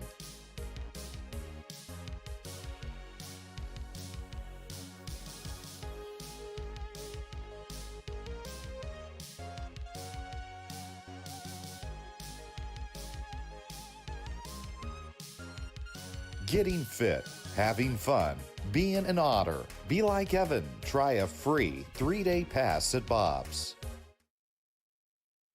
We love our children and want them to be healthy. After all, a healthy child can make for a happy child. When you choose Anthem Blue Cross and Blue Shield, you have great doctors and great care to help your child stay healthy. And that is something to smile about. Choose Anthem to help keep your children healthy and happy. Enroll today. Call 1-800-403-0864. To learn more, visit www.anthem.com/inmedicaid. Mitch Piotnik in the bottom of the fourth. Lead things off for the Florence Yalls. Facing the Evansville Otters, they lead by 5-3. First pitch from Stambaugh is a one-hopper to J.R. Davis. He'll throw over to Dakota Phillips for a one-pitch out here in Florence, Kentucky, just about 20 minutes south on Interstate 71-75 from Cincinnati, Ohio, on the banks of the Ohio River. Wonder if these Evansville Otters would ever think about rafting down the Ohio. They could just take a little barge from Cincinnati to Evansville. We'll have to talk to their traveling secretary, see what he thinks about that. Now brings up Taylor Bryant with one out. Talking a moment ago as the fastball from Stambaugh gets a strike on the outside part of the plate. The Battle of the Bourbon Trail, where the Florence Yalls paired up with the Lexington Legends, a former affiliated ball club, as the 0-1 misses. The Legends have since turned to the Atlantic League to remain in professional baseball.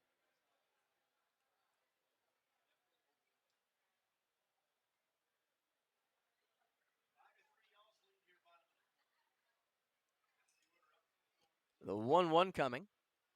In there for strike 1 and 2. So the Legends sponsored two teams. The Legends and the Legendes, I believe, Spanish for legend. And the Florence team sponsored the Yalls and the Freedom. Some pretty big names actually played. A couple of retired big leaguers. 1-2. Fastball sails. Up and away. Now 2-2. But here in Florence, MLB prospect Nick Bennett got some playing time. He's a top 30 prospect in the Brewers organization. 2-2 coming. Pitch misses apparently. Holding it somewhere around the strike zone was Felix for an extra second. They'll peel down to first. No swing. Taylor Bryant batting. 5-3 game. Florence leads. But the Lexington teams saw 2 former big leaguers on their rosters. How about former Philadelphia Philly Ben Revere?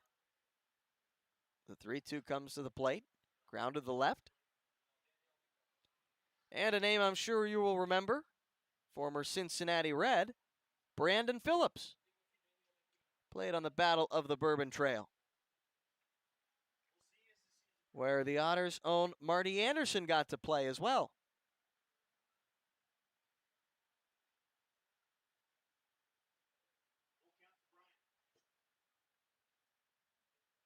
So in Northern Kentucky, good news is they found a way to make baseball work.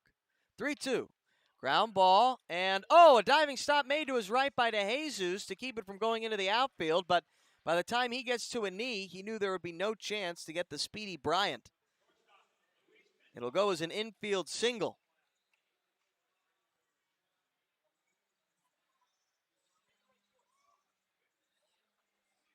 It brings up Louis Pintor, who singled home a couple of runs with 2 out.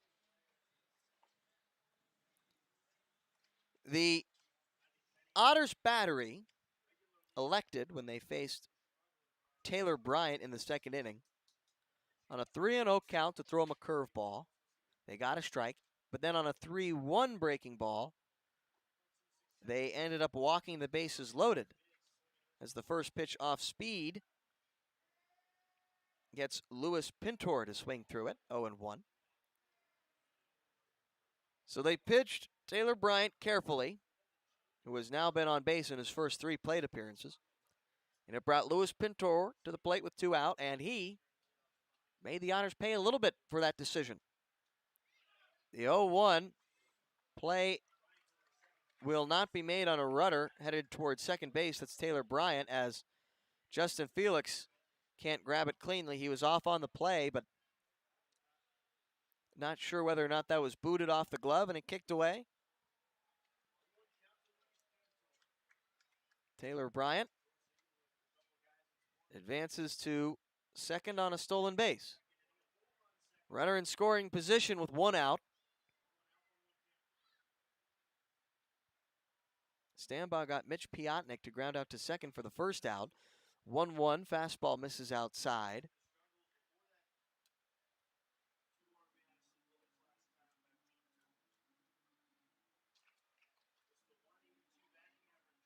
And that was the first leadoff man.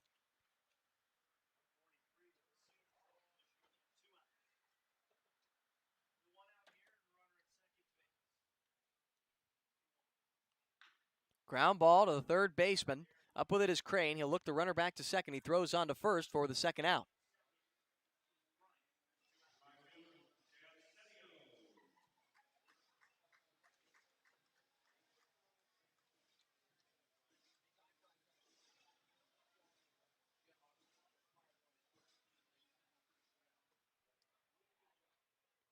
Now brings up Chad Setio.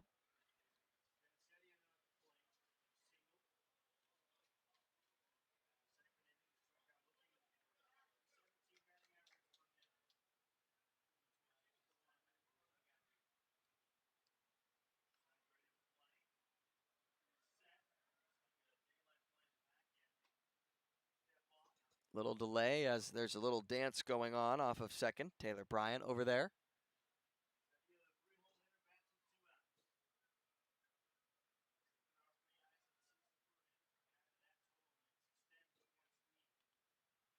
First pitch is in and out of the catcher Felix's glove, but it's a called strike on Chad Setio.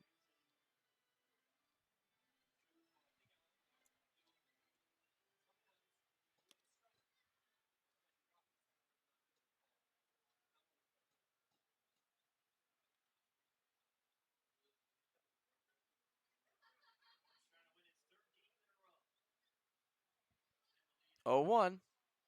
That's in the dirt and blocked by Felix.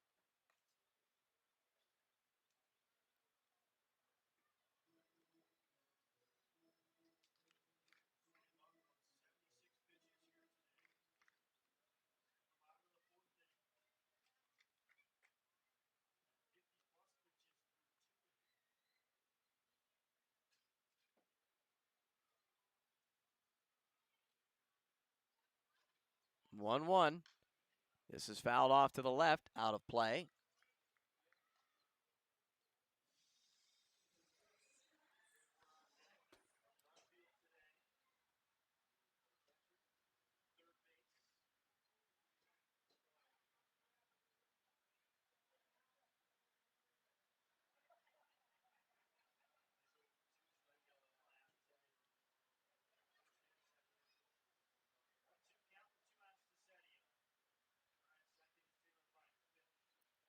The 1-2 is a curveball. It bounces in the dirt.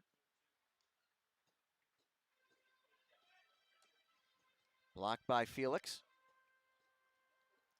Chad Setio, 1 for 2. He singled his last time. No runs have scored in the inning. We're in the bottom of the fourth, 5-3 score. Y'alls with the lead.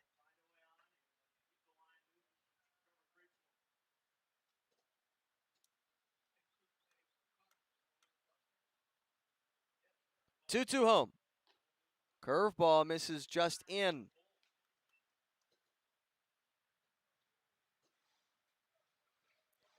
Trevor Crayport waits on deck as Chad Setio bats with a full count.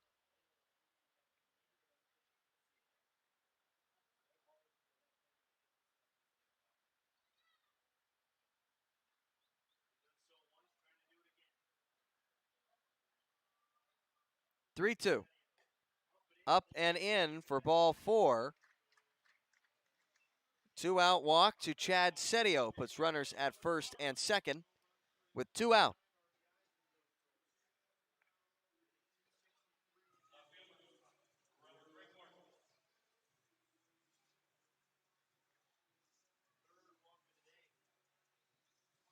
It brings up Trevor Crayport. He's 0 for 2. He struck out his first time. Flew out to right. Back in the second inning. Stambaugh trying to fight through 4 innings.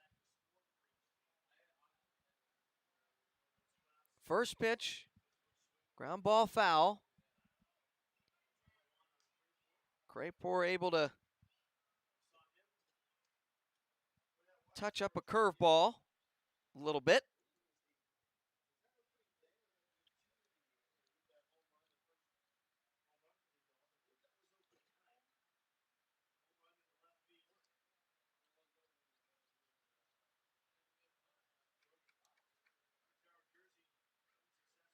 Oh, 1.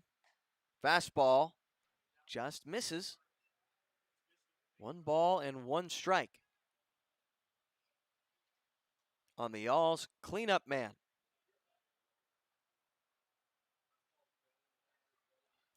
Stambaugh, you know, he spent 2019 with the Gulf Coast League Orioles, where he pitched well. 1-1 ground ball, hard hit to short. He'll go to second for 1, and J.R. Davis gets taken out by Chad Setio with 2 out.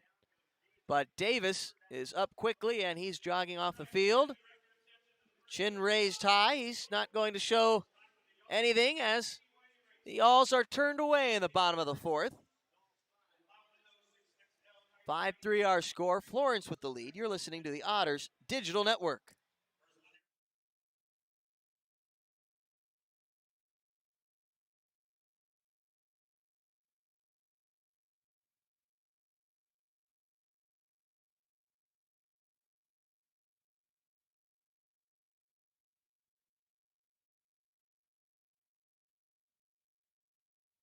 Centerpoint Energy's newest generation of safe, efficient energy includes capturing and harnessing the natural power of pure sunshine. We are increasing solar in our balanced and reliable energy mix as we power our region with more clean, renewable energy. We're bringing a little piece of the sun to every home and business while reducing carbon emissions and helping create a cleaner environment. It's just a little something for your smart energy future.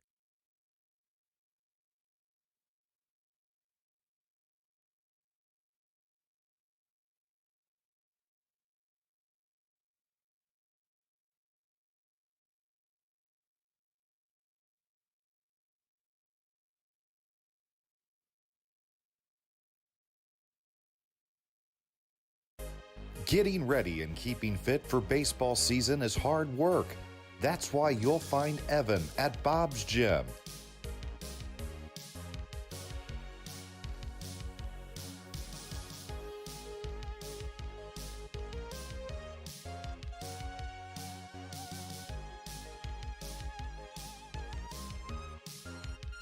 Getting fit, having fun, being an Otter. Be like Evan. Try a free 3-day pass at Bob's. First pitch to Miles Gordon is bunted toward the plate. Second baseman Pritchard has it. The throw gets into right field.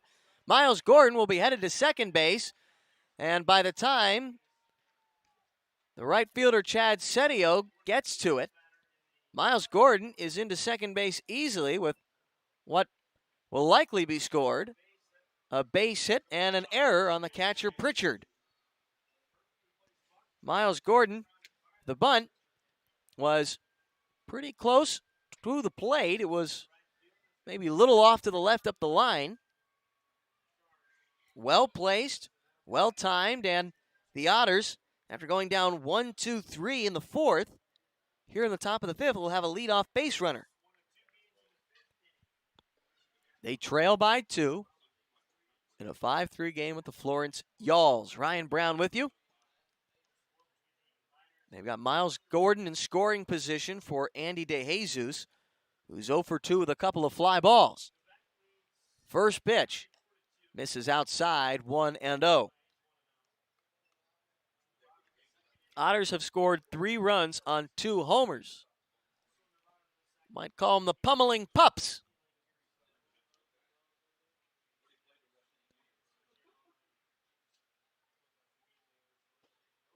1-0. Off speed. I think he went with a change. DeJesus swings through it, 1-1.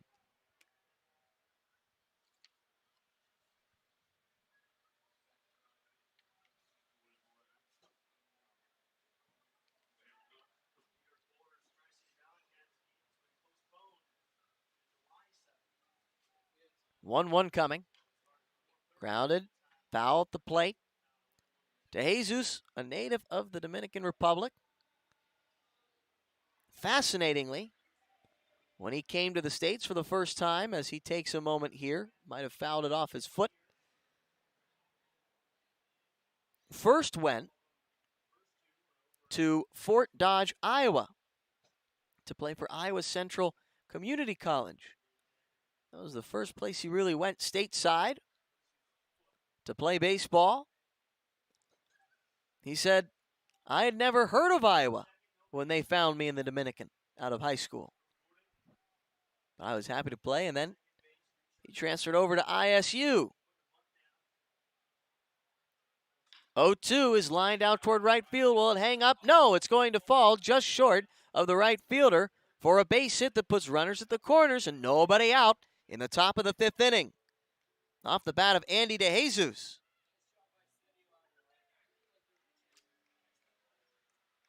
And here comes Elijah Mcnamee.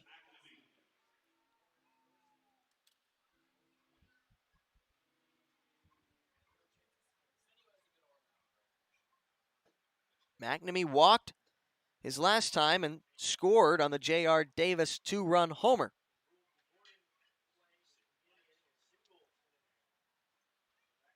Mcnamee often, early in the season, has found himself around scoring opportunities. First pitch is fouled back. Either driving home a winning run and a walk-off at home back on last Thursday, or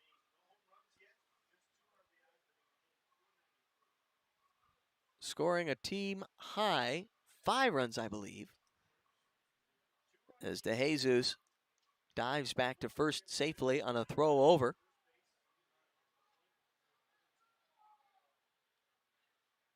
Excuse me, a team-leading 9 runs scored.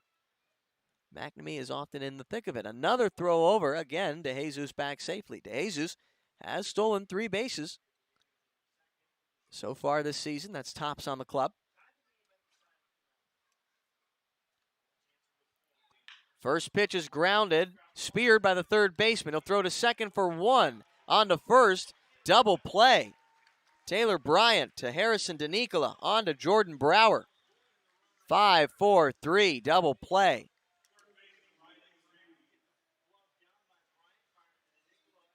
There was a hard hit ground ball. Bryant was able to slap his glove down by his left foot. Stop that one from getting into left field. And now the Otters will have to hope for a little two-out offense from Riley Crane. First pitch. This is low. 1-0.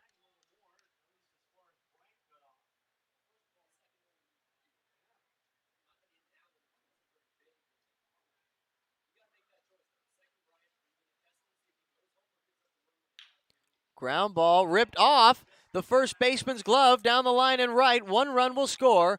Riley Crane headed to second. The throw in is not in time. It's a two-out RBI double for Riley Crane. And it's now a 5-4 ball game in the top of the fifth.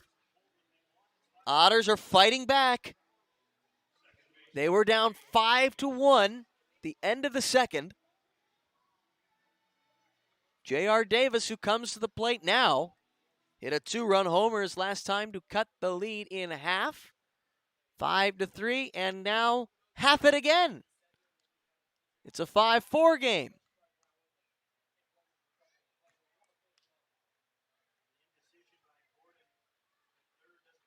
Crane, by the way, is now 2 for 3 with a homer and a double. 2 runs driven in. First pitch to Davis. Breaking ball, a called strike. Davis entered into today's game with 7 RBIs. He's already driven in 2. Davis might be a sneaky clutch player. That's second best on the team right now. 0-1. Fouled straight back. It's also worth noting that Davis has recorded a hit in his last 6 at-bats. He's on some kind of a tear.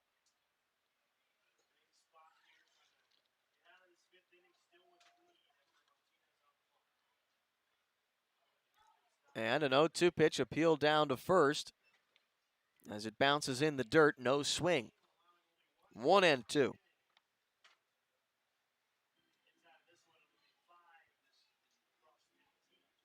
He had 3 singles and a home run on Sunday night in Game 2. And he actually singled in his last at-bat in Game 1. As a 1-2 breaking ball is blocked by Pritchard. 2 balls, 2 strikes on Davis. So he has logged a base hit in his last 7 at-bats.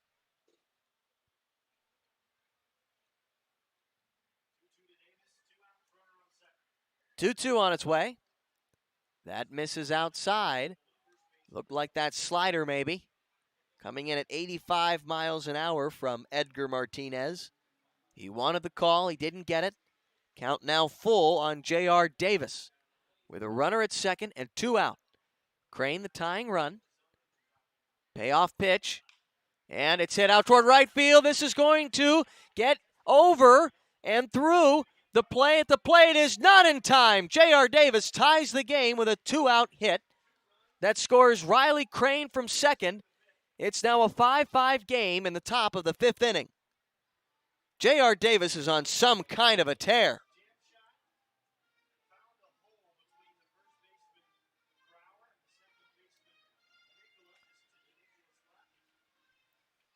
Davis has now logged a base hit in 8 consecutive at-bats.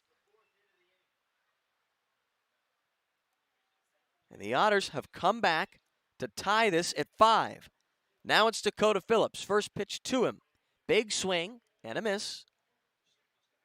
Phillips 0 for 2.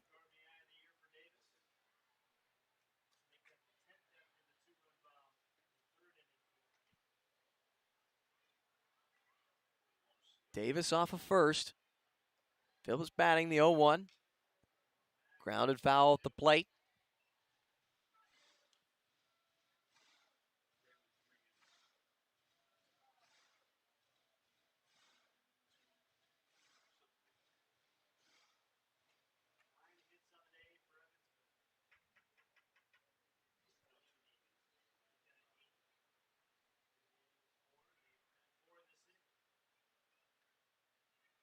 Oh, 2 to Phillips. That misses 1-2.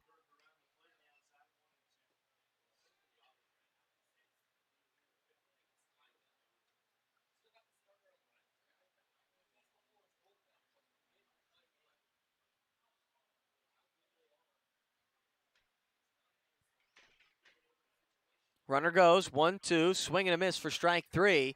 But the Otters tie it here in the top of the 5th inning thanks to RBI base hits from Riley Crane, a double, and J.R. Davis to tie it. It's 5-5. We head to the bottom of the 5th. You're listening to the Otters Digital Network.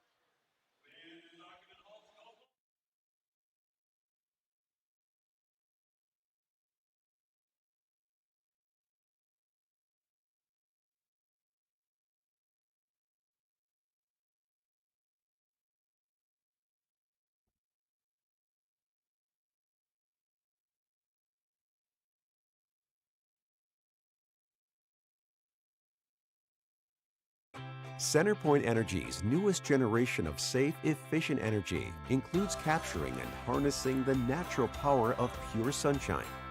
We are increasing solar in our balanced and reliable energy mix as we power our region with more clean, renewable energy. We're bringing a little piece of the sun to every home and business while reducing carbon emissions and helping create a cleaner environment. It's just a little something for your smart energy future.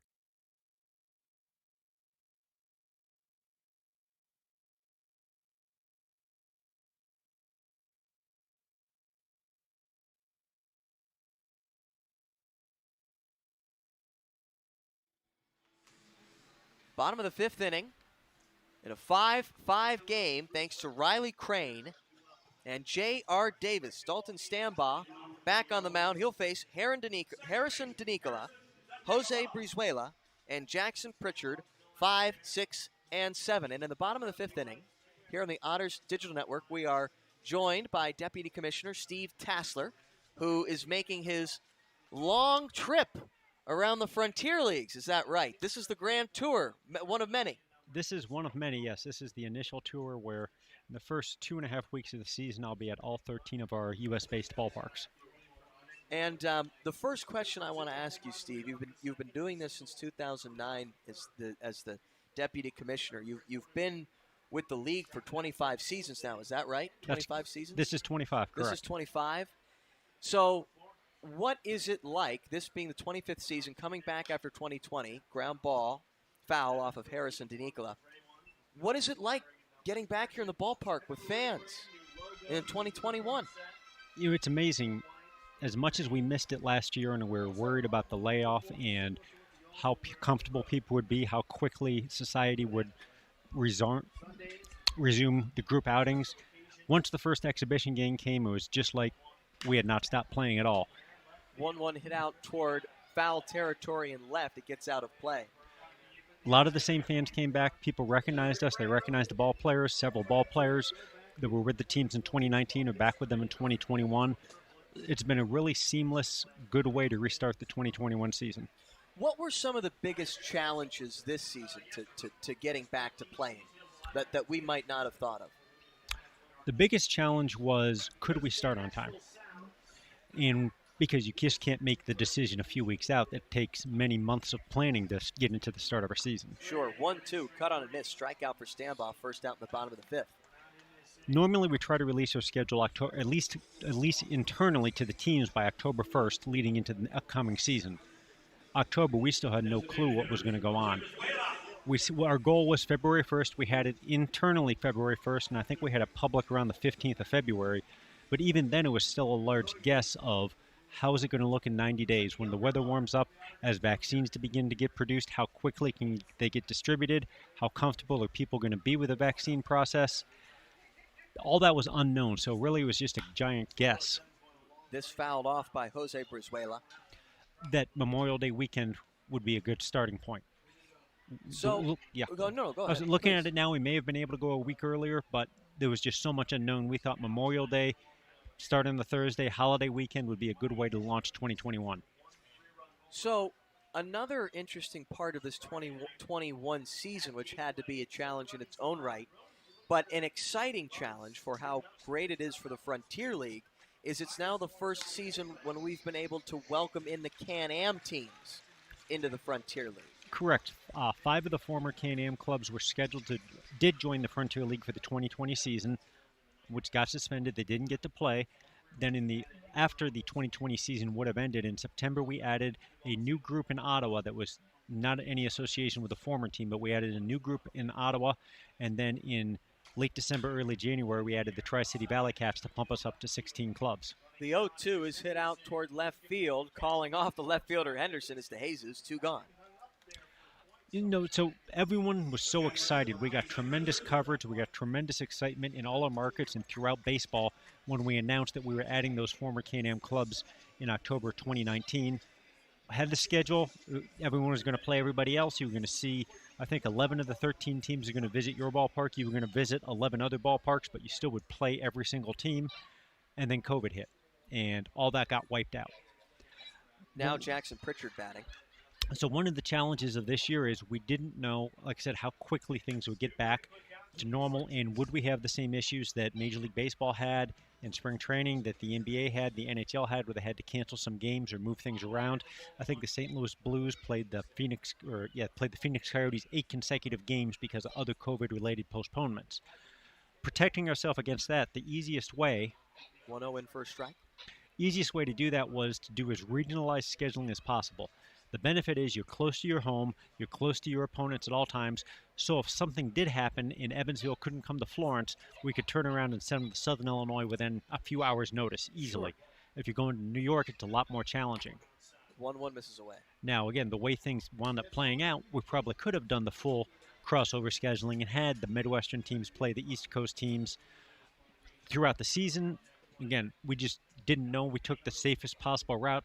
The top goal was to play baseball, and everything else underneath that fell sideways to the overall goal of what can we do to play baseball in the most confident way.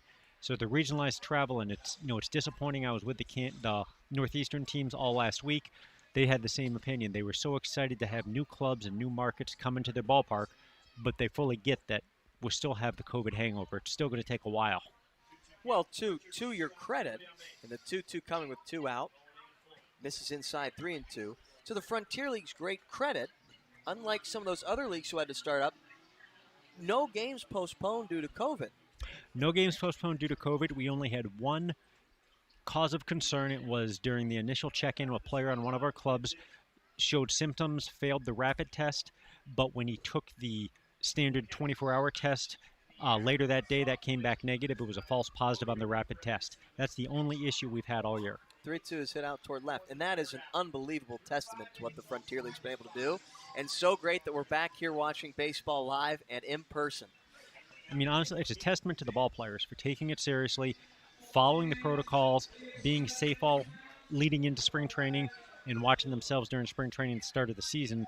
It was ultimately all on the ball players, and they stepped up, and they're the reason why we're playing right now. Steve, thank you so much for joining us here in the bottom of the 5th inning. We'll send it to the top of the 6th. It's a 1-2-3 inning for Dalton Stambaugh and the Otters. They will bat in a 5-5 game when we return on the Otters Digital Network.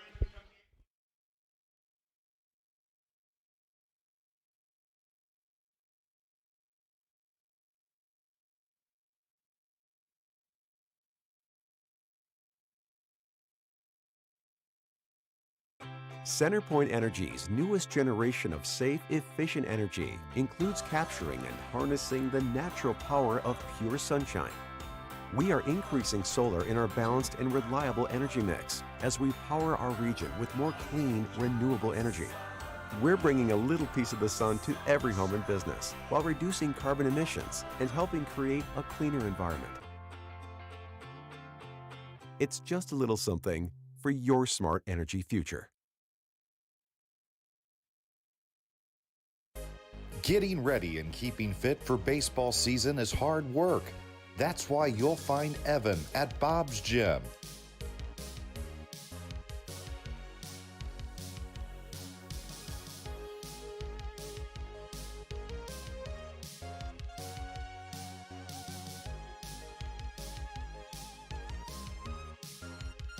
Getting fit, having fun, being an Otter. Be like Evan. Try a free 3-day pass at Bob's. Before you danced the first dance. Before you walked down the aisle. Before the tables were set with care. Before you penned a single invitation. Before the day that went beyond your wildest expectations. There was the little green box from Brinker's Jewelers for befores and happily ever afters.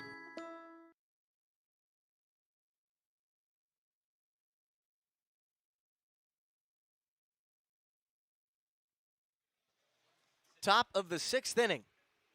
5-5 our score. Otters will come to bat after having tied it an inning ago, thanks to 2 out RBI base hits from Riley Crane and J.R. Davis.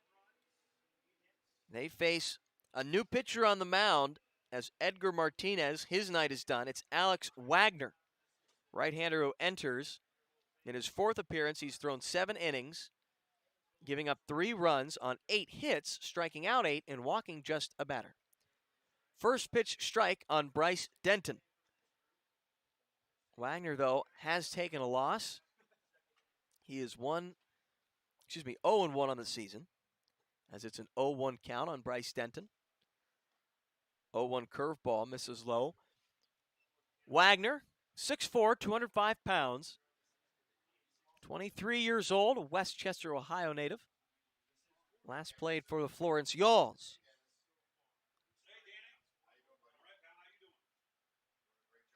One and one count on the Otters' designated hitter in this one.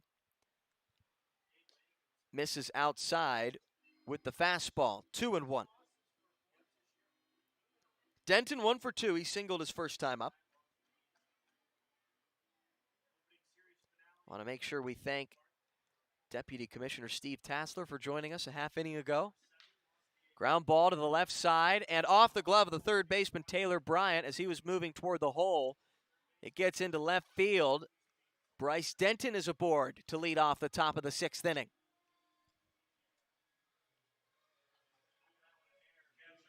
And that will be ruled an error on Bryant. Alex Wagner, somewhat disappointed, I imagine, to come on and lose Denton. Let's see if that might rattle him a little bit. You never know. It brings up Justin Felix. He's 0 for 2. He's got a runner at first and nobody out. First pitch fastball misses up.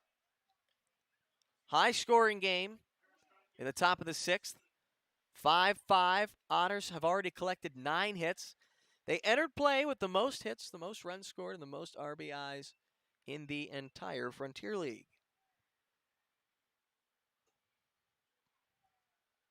1-0 coming. Breaking ball cut on and missed. 1-1. Steve Tassler joined us to talk about what great effort it took to get the Frontier League back to baseball, and from fans we've got to see now in Evansville, Schaumburg, and now Florence, they're loving it too. 1-1. Fastball, strike 2, 1-2. No reason not to get out to the ballpark now that we're back. So make sure you pass the message along to your friends. Let's not take this great game for granted ever again. Justin Felix bats with a 1-2 count. The top of the 6th inning. And he's frozen on a fastball for strike 3 on the outside part of the plate. Felix down on strikes. Wagner picks up his first punch out in the relief appearance. by his second batter. Now it's Josh Henderson, who's 0 for 2.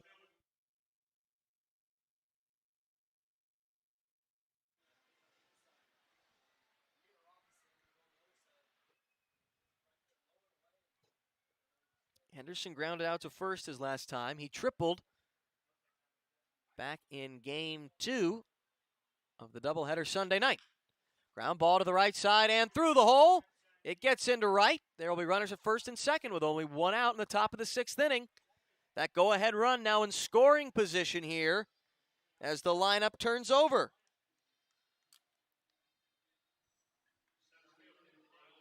Miles Gordon comes to bat. He singled his last time. He's 1 for 3. Gordon now with a 6-game hitting streak following his 5th inning base hit. He scored a run on the 2-out double by Riley Crane. First pitch strike on the inside part of the plate, the fastball from Alex Wagner. 0-1 on Gordon.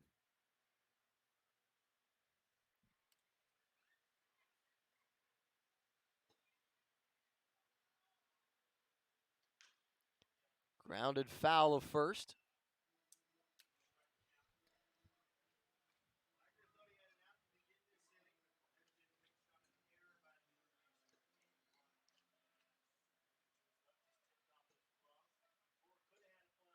Otters looking for what would be their 9th win of season, as the 0-2 is a fastball that misses away. 1-2. Can't get Gordon to chase.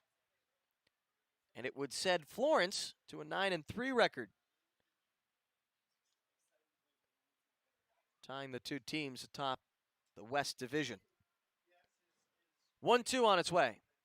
That's in the dirt and blocked by Pritchard.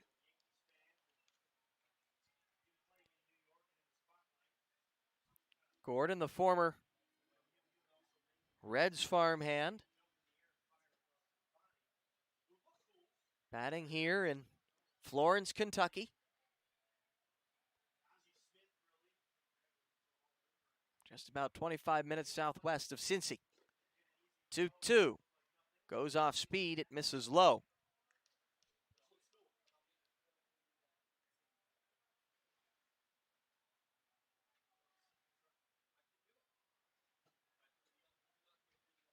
Wagner, a Westchester, Ohio native. Back in Game 1 of the doubleheader, the Otters faced Ryan Middendorf, a Westchester native, as Gordon swings through a 3-2 pitch for strike 3. He is set down on strikes, and now there are 2 out in the top of the 6th inning. Game still tied at 5.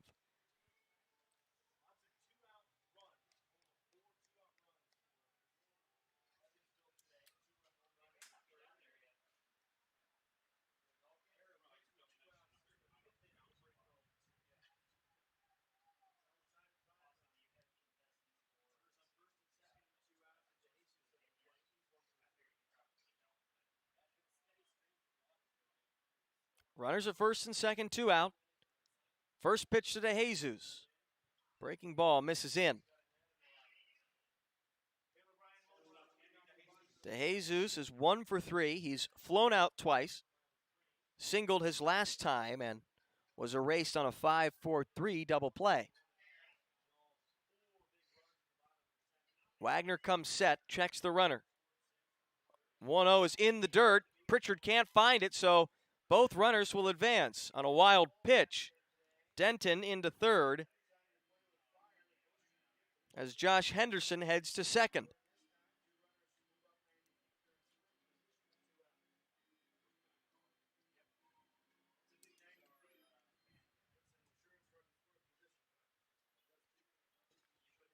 DeJesus now ahead in the count, 2-0. After a brief conference on the mound, Pritchard will return behind home plate. DeJesus takes 1 practice hack, takes 2 practice hacks. He lets the bat head drop as he enters the left-handed batter's box, tips his helmet, touches home plate, Wagner set the 2-0. That's in the dirt and blocked by Jackson Pritchard.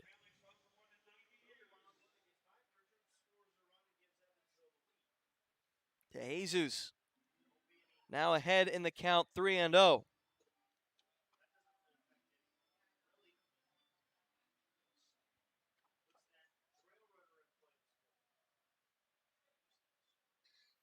Wagner set, 3-0 pitch. That's in there for a strike. DeJesus taking 3-0.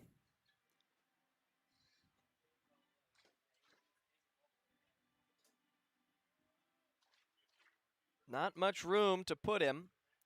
First base open, but the number 3 man in the order, Elijah Mcnamee, on deck.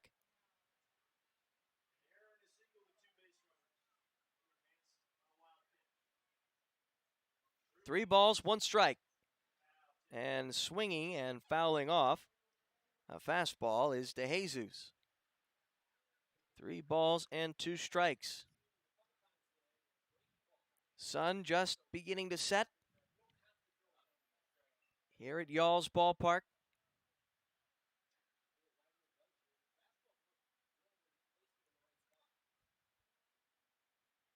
DeJesus looking to drive home a couple with some clutch 2-out hitting. 3 balls, 2 strikes, 2 out, 2 on. And the 3-2 misses for ball 4 off the outside edge of the plate as Andy DeJesus will head over to first on a 2-out walk that loads the bases for Elijah Mcnamee.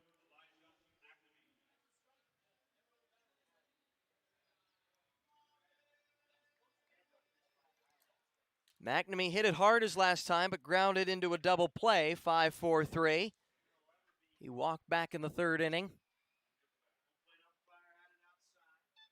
Tie game, 5 apiece. Bases loaded. First pitch to Mcnamee. He's behind an 87-mile-per-hour fastball, 0-1.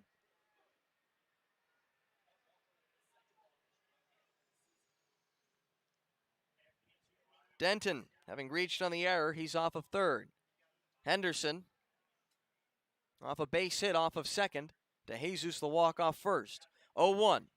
Pitch misses up and in, and just able to get his hands out of the way is Mcnamee, 1-1.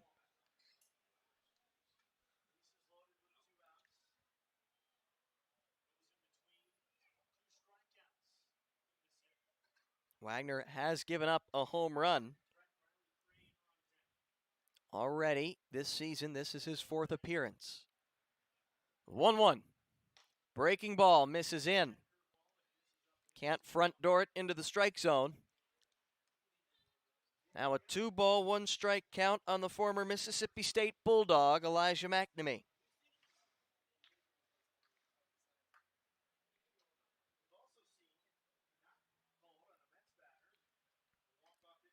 Time called at the plate. Now Mcnamee, he's back in there. Points his bat forward. Wagner set the 2-1. It misses up and away. Reaching his glove out into the left-handed batter's box is Pritchard to stop that one. The fastball almost got away. And now it's a 3-ball, 1-strike count on the Otters' right fielder. Bases loaded, 3-1. He fouls it back. Oh boy, now. We'll have a full count with the bases loaded and 2 out in a tie game in the top of the 6th.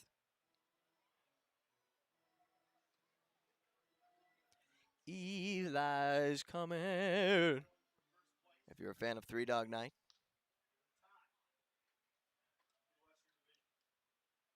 Bases loaded. Wagner set at the letters. Mcnamee batting. The payoff pitch with 2 out is ball 4 outside. And Elijah Mcnamee walks home the go-ahead run on a full count from Alex Wagner. The fastball missing just off the plate. And now the Otters lead 6-5 in the top of the 6th. Thanks to the RBI bases loaded walk from Elijah Mcnamee. And no surprise here. Pitching strategist Chad Rhodes on out of the dugout. As the bases remain loaded with 2 out. Scoring from third was Denton. Henderson moves to third, DeJesus to second. And after the brief pause, it will be Riley Crane to bat, who has already driven home a 2-out RBI. He did it an inning ago with a double. He also homered to lead off the second inning. He has 2 RBIs in this one. The bases are loaded. First pitch to Crane with 2 out is a fastball for a strike. Crane, the Colorado native. He's been around this league a few years now. The 0-1 on its way. He fouls this off to the left. It's 0-2 on the Otters' third baseman.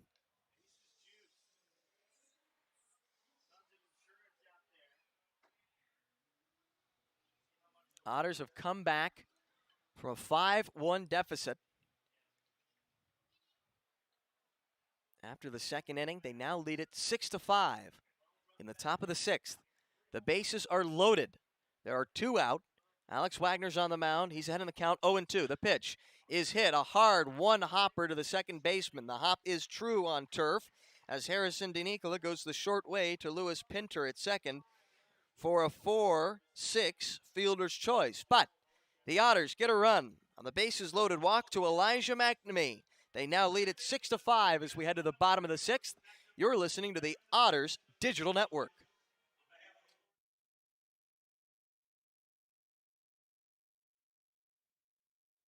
Centerpoint Energy's newest generation of safe, efficient energy includes capturing and harnessing the natural power of pure sunshine.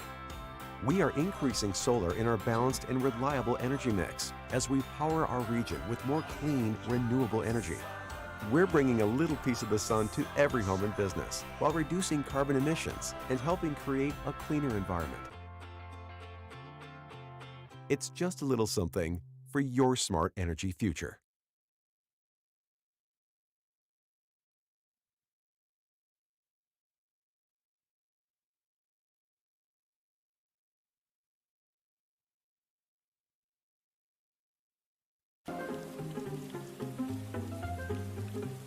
Cheer up, Evan. This rain will be out soon. You should download the 14 First Alert app and see for yourself. You can see what's coming up to 7 days in advance, or you can break it down hour by hour. Check out live radar so you can see what's happening in real time. And you can watch 14 News live directly from the app. See, there's nothing to worry about. Stay in the game with the 14 First Alert app.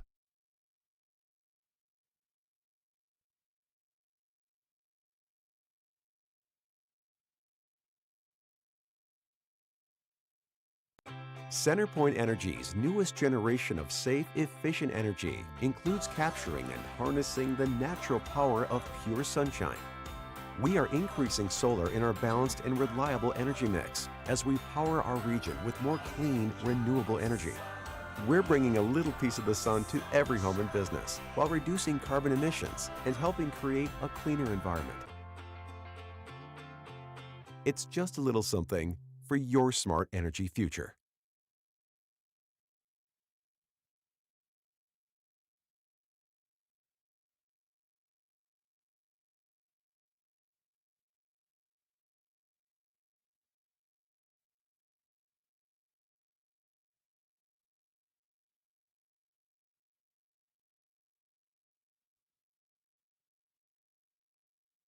Bottom of the 6th inning, Otters have a 6-5 lead. Dalton Stambaugh starts off the inning with a curveball, swung on and missed by the left-handed hitting Jordan Brower. Otters able to scratch across a run in the top of the 6th inning, giving them a 6-5 lead, their first of the day. Another curveball is popped up, back is the catcher Felix, but it's getting out of play. 0-2.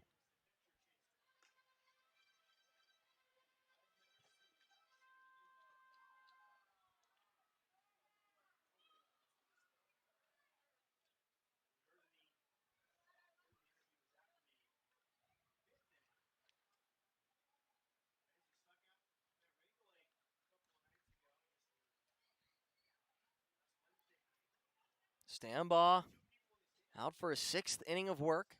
He's labored through this one, but he now is the winner. He's the pitcher of record, as there's an 0-2 ground ball to the first baseman, Phillips. Ball handcuffs him a little bit, but no problem as he takes it to the bag himself. Stambaugh has battled through this one. His manager, Andy McCauley, and pitching coach, Max Peterson, showing some confidence in the young lefty. He retired the side 1-2-3 in the 5th, say, we'll give you a chance against the 8, 9, and 1 batters. Mitch Piotnik is 0 for 2. First pitch to him. Curveball. Stays outside, but swinging through it is Mitch Piotnik. Piotnik, like Miles Gordon, a former farmhand in the Reds organization. 0-1, another breaking ball, another swing and a miss. The two were teammates back in the day. While Gordon was with the Billings Mustangs, who back while he was playing with the Reds were affiliated. They've since been dropped from affiliated ball. He got to play with this Mitch Piotnik. Our two starting center fielders, former teammates, as the 0-2 is fouled off to the right and out of play.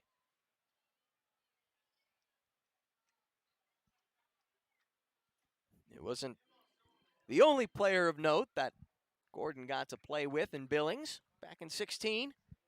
He also got to play with former number 2 overall pick and current big leaguer Nick Senzel. The 0-2 is cut on and missed. A curveball from Stambaugh gets the best of Mitch Piotnik. That's his 7th punchout.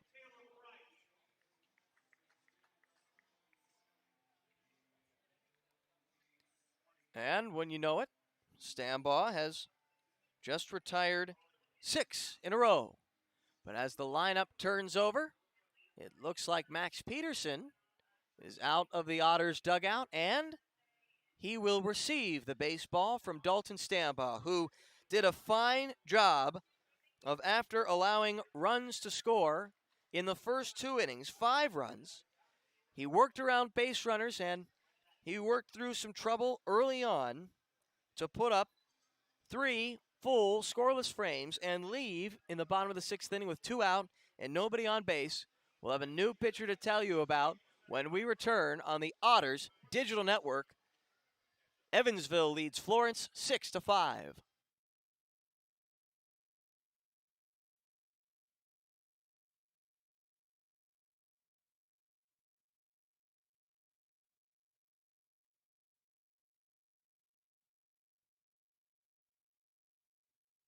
Centerpoint Energy's newest generation of safe, efficient energy includes capturing and harnessing the natural power of pure sunshine.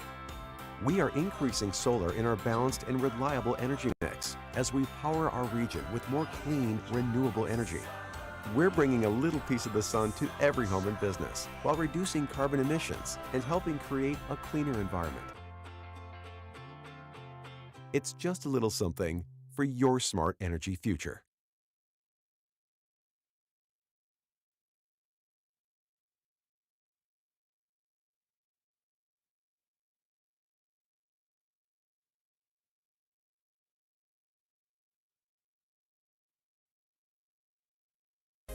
Getting ready and keeping fit for baseball season is hard work. That's why you'll find Evan at Bob's Gym.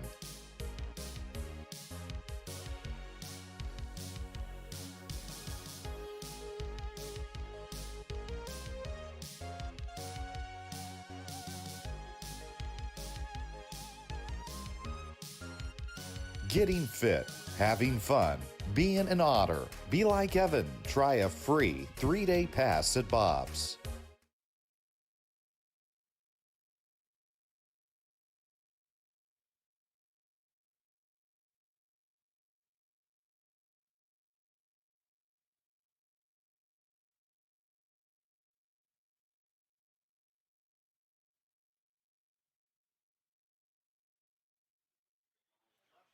Bottom of the 6th inning, Tyler Spring out of the Otters bullpen. to try to get the final out of the 6th inning. Nobody's on base. And send this one to the latter third. The Otters have a 6-5 lead over the Yalls. Dalton Stambaugh just exited after getting Mitch Piotnik to strike out for the second out. Now it's Taylor Bryant batting. First pitch strike, thanks to an off-speed pitch from Tyler Spring, who was phenomenal on Sunday. He went 3 1/3 innings. He faced 10 batters and retired each and every one. This is his 5th game of the season. He also picked up the win in that decision. 0-1, slider, misses away, 1-1. Spring so far through 4 appearances, this is 5th.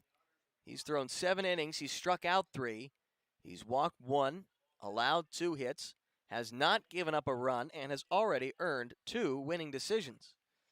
The 1-1. He floats a pitch in there for another strike. It's 1-2.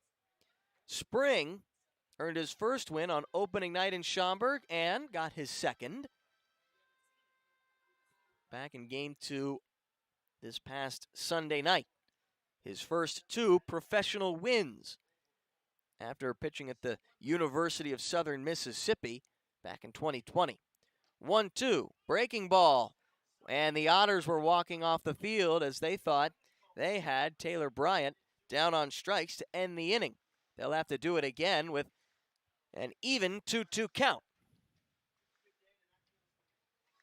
Bryant not yet retired in this one. He's 2 for 2. He homered in the first and walked back in the second before singling his last time up. Another, or at least the first, 2-2 is cut on and missed. Well, they didn't get the strikeout on the 1-2, but they get Taylor Bryant to swing through a fastball, and Tyler Spring retires the first man he faces to end the 6th. 6-5 lead. We head to the 7th. You're listening to the Otters Digital Network.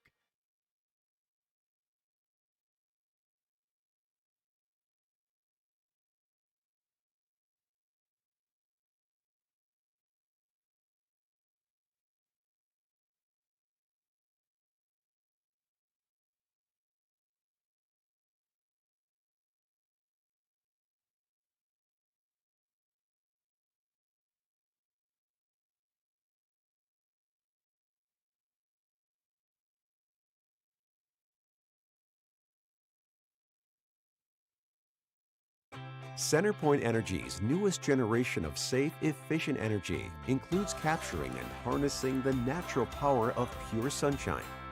We are increasing solar in our balanced and reliable energy mix as we power our region with more clean, renewable energy. We're bringing a little piece of the sun to every home and business while reducing carbon emissions and helping create a cleaner environment. It's just a little something for your smart energy future.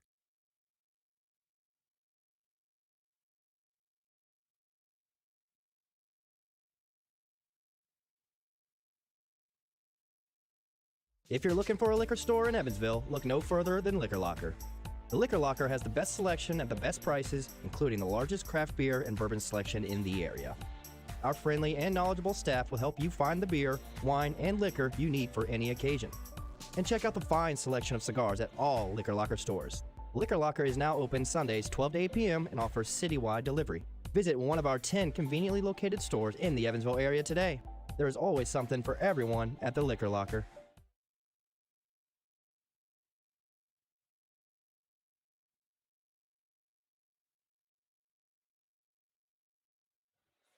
Top of the 7th inning, Otters with a 6-5 lead in Game 1 of a 3-game set with the Florence Yalls. They came into tonight's action 1 game behind the Yalls, who had a 9-2 record. The Otters 8-3. As J.R. Davis bats, he takes a strike from Alex Wagner. But if they can hold on to this lead, we'll have 2 teams atop the West Division. Davis has been some kind of hot lately. He drove in the tying run his last time up with a 2-out single. 0-1 breaking ball misses in on the Otters' second baseman. Davis, 8 for his last 8. 1-1 fastball misses away.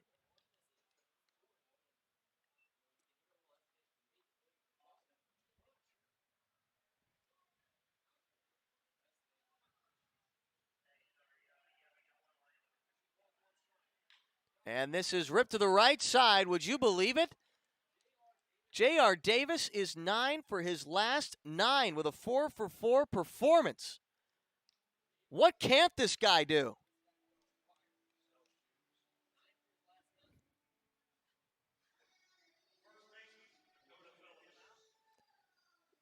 I mean, this guy could, if he wanted to, he could find a Florence Y'alls fan and offer his cleats, and I bet you he could sell those shoes.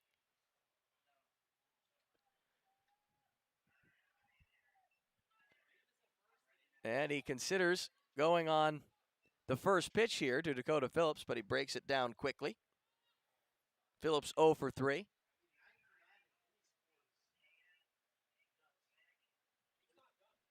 Davis, he homered back in the 3rd, drove in 2. He tied the game back in the 5th as Phillips swings through a 1-0 pitch.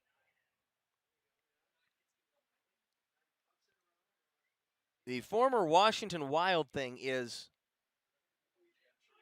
hitting the cover off the baseball right now. 1-1. Big swing and a miss from Phillips. 1-2. On the Otters' first baseman tonight.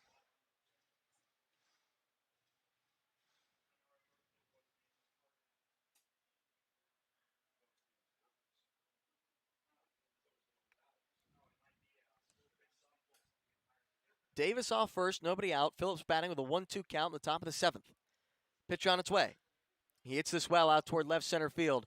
Going back at the left center fielders is splitting the gap. It is gone. A 2-run shot for Dakota Phillips gives the Otters an 8-5 lead in the top of the 7th.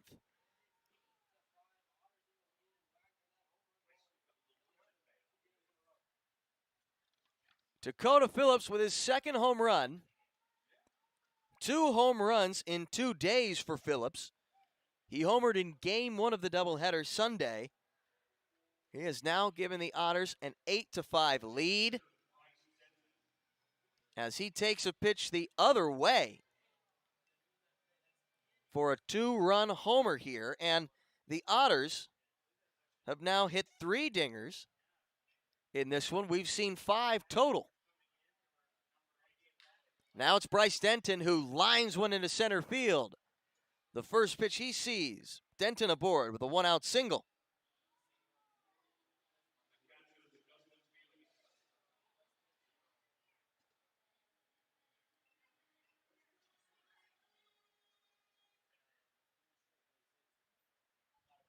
It brings up Justin Felix.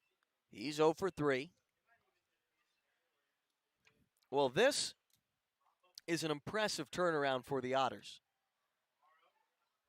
And it is shoring up maybe one weak spot, at least if play that we've seen tonight continues. Sunday, what we saw was, oh man, this is launched out toward left field. If it stays fair, it's gone, but it slices foul. Crushed by Felix. The Otters, in the beginning of this one, looking a little questionable on the defense. The early start from Dalton Stambaugh, not as strong as the latter half. But since then, they have put together a great offensive performance.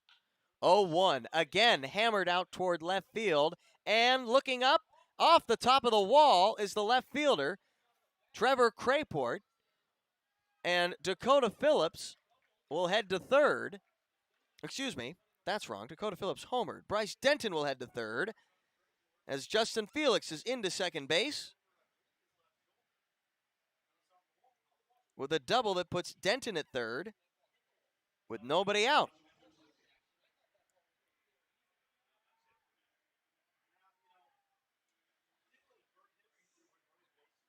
hard hit contact.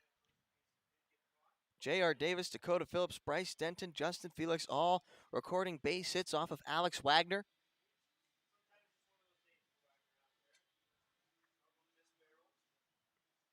Davis started the inning with a base hit through the right side of the infield. It was well struck. Phillips homered to left center field. Bryce Denton ripped a base hit back into center field. And Justin Felix just doubled off the wall and left.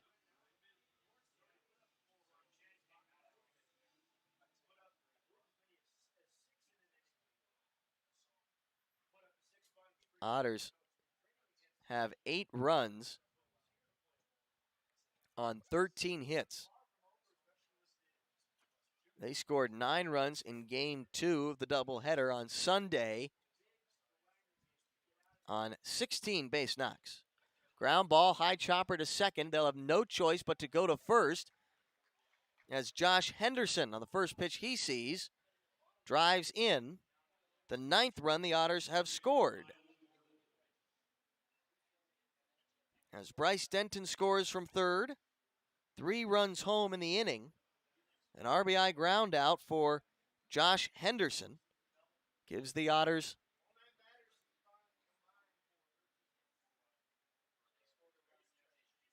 a 9-5 lead. First pitch to Miles Gordon. I think that might have been called a strike.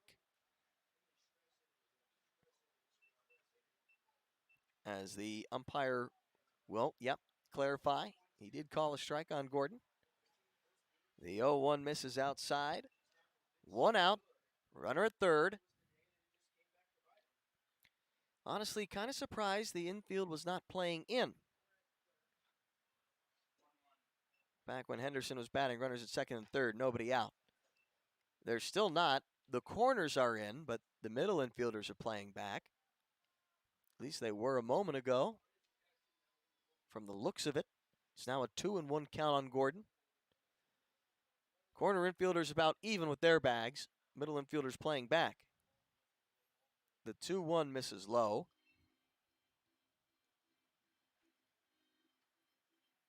Gordon 1 for 4. He bats with Felix off third.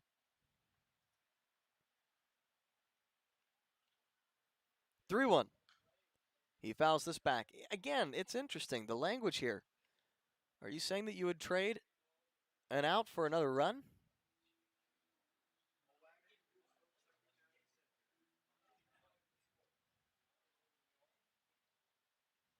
Middle infielders nearing the edge of the grass.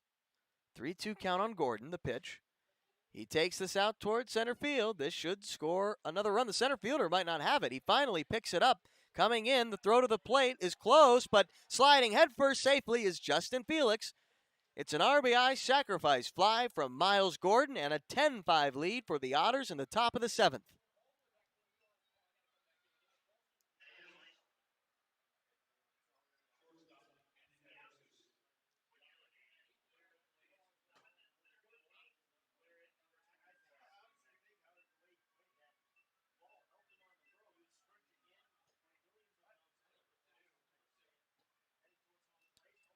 Bases are empty with 2 out. Andy DeJesus bats.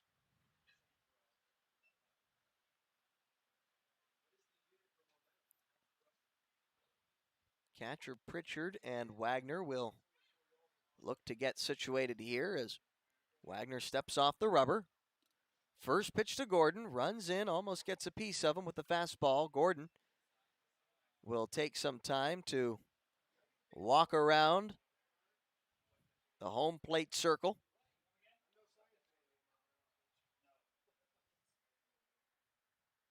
Otters scoring 4 runs in the inning.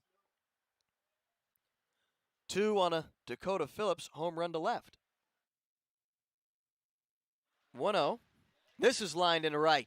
It's a base hit for DeJesus. He's 2 for 4.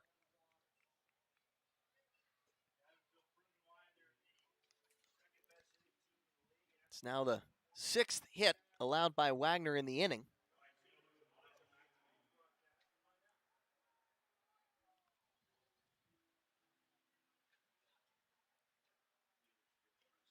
Now Elijah Mcnamee will bat. He drove in a run his last time with a bases-loaded walk. It was the go-ahead run. The Otters scored in the top of the 6th. First pitch. That's a strike on Mcnamee. 0-1.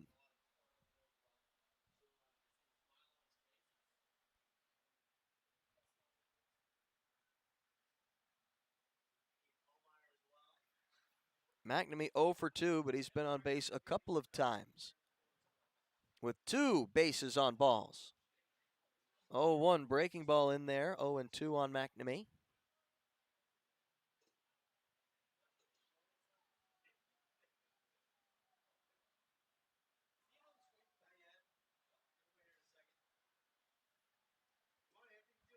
Mcnamee 0-2. Fastball runs up and in. 1-2.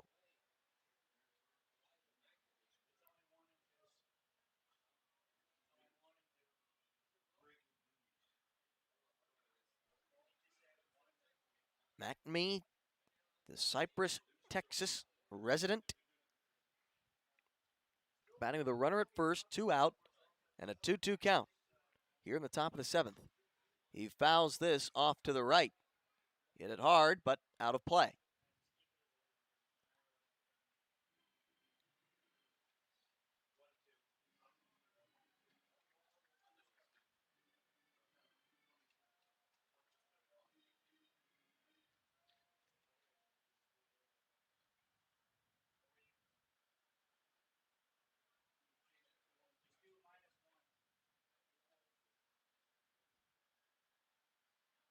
The 1-2 pitch lines this foul, and it looks like it stings a Y'alls fan in the back. But he will recover the baseball that might have put a little welt on him.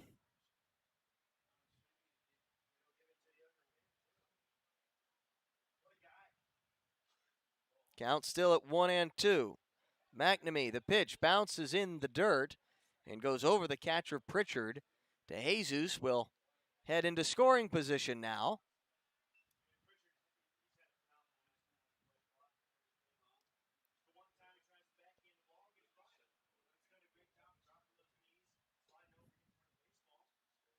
Mcnamee entered with a 7-game hitting streak, a 10-game on-base streak, which he has already extended, but we'll see if he can find a little green right here. 2-2. Fouls it off. Just gets a piece of it. Fighting to stay alive. Fights off a fastball there from Wagner after just seeing the breaking ball a pitch before.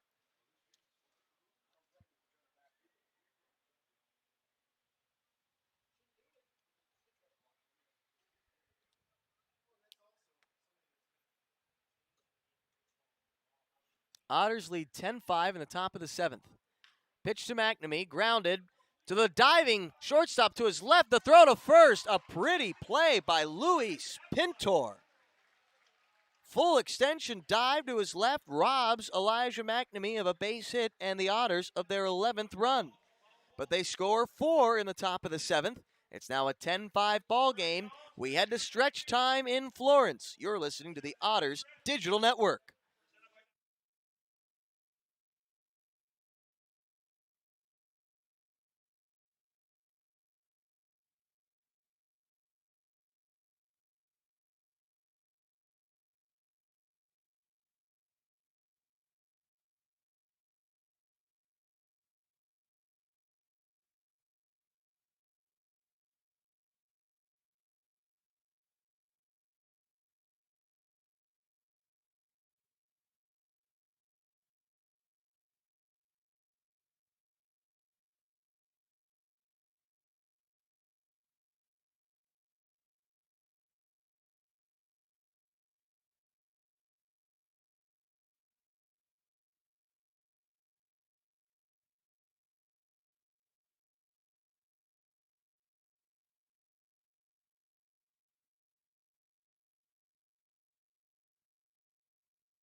Tyler Spring got the final out of the bottom of the 6th inning. And that was a long time ago because the Otters just scored 4 in the top of the 7th. He faces Luis Pintor to lead things off, who just made a sparkling defensive play to retire Elijah Mcnamee. The first pitch from Spring misses outside. Spring, again, it's worth mentioning that beautiful relief performance in Game 2 that helped the Otters split the doubleheader and split the series. 1-0. Fouls off a fastball at 87 to the right. Well, we've got a pretty good this date in baseball history for you that ties in a lot. Ties in Evansville baseball, Hall of Famers, everyone's second favorite national pastime, a nap, as well as Cincinnati baseball, since we're playing here in Florence, Kentucky, on the periphery of Cincinnati. We've got to go all the way back to the 1920s. 1-1 coming to Pintor. Slider, lined, foul of first. Down the first base line toward the right field line. It gets by Dakota Phillips and the first base umpire. They've got to turn out of the way. At least the first base umpire does to make a call. He says foul. It's now 1-2 on Pintor, who almost had extra bases by a couple of inches.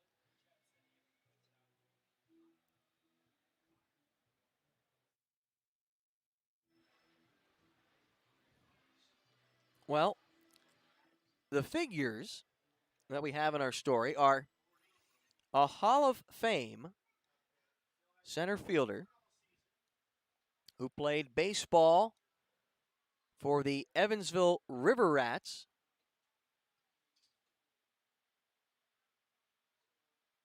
back in 1913 as the 1-2 misses up. As well as a big league manager who managed the Cincinnati Reds to their first ever World Series victory.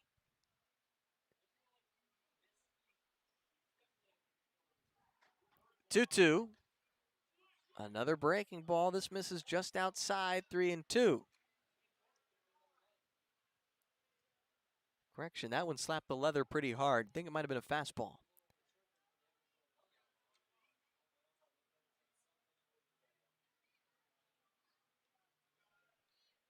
So who are these two baseball figures? 3-2 is roped, fouled on the left field line. We're talking about the 1912 Evansville Yankees and the 1913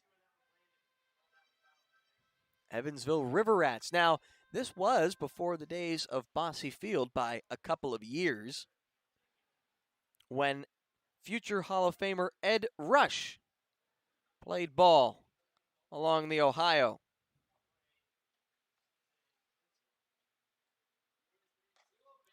A 3-2 is swung on and missed. Tyler Spring, back-to-back punch-outs dating back to the bottom of the 6th. Here in the bottom of the 7th, he's got one out.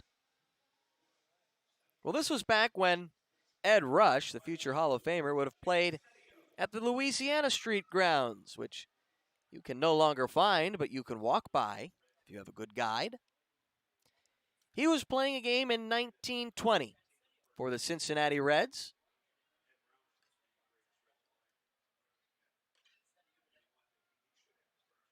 And his manager at the time was Pat Moran,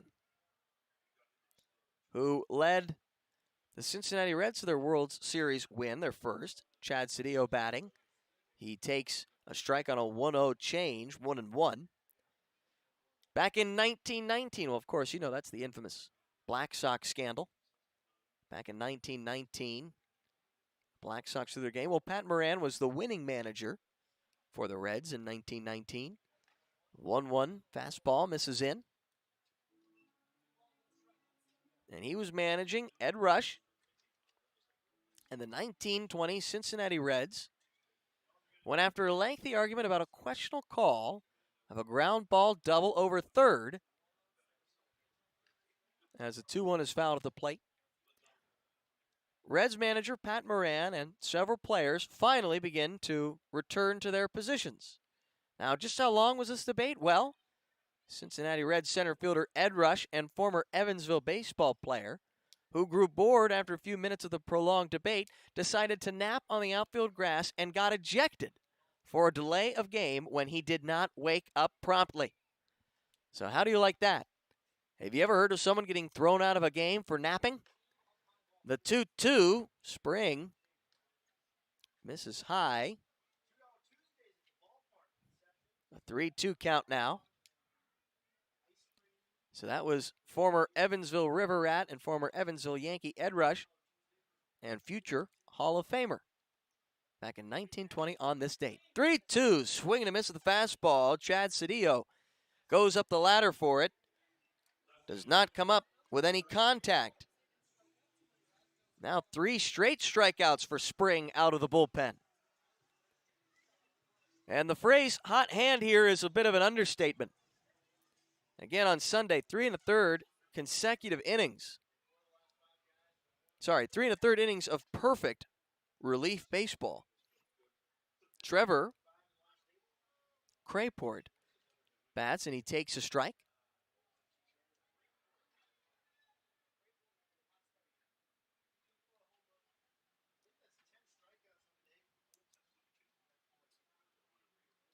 Bottom of the 7th, 2 out, 0-1 on Crayport. 81-mile-an-hour slider from Spring misses in. Trying to catch that inside corner. Didn't quite bend enough. Crayport 0 for 3. 1-1. Fastball hit high.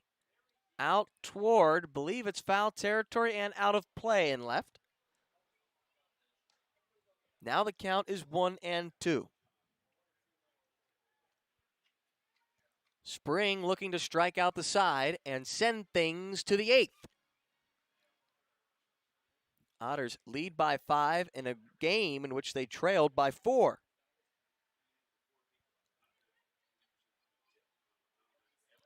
Spring, 1 ball, 2 strikes on Crayport. The pitch.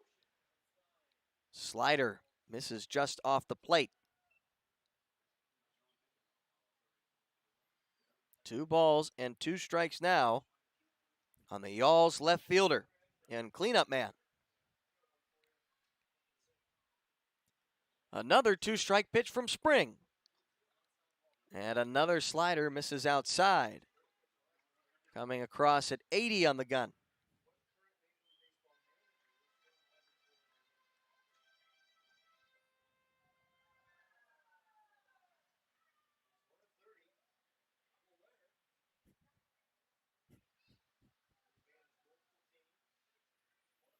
Now a full count on Crayport. 3 ball, 2-strike pitch. Fastball misses just low, perhaps. Maybe a touch outside. Trevor Crayport walks down to first and breaks. Tyler Spring's modest 4 1/3 innings. Perfect streak.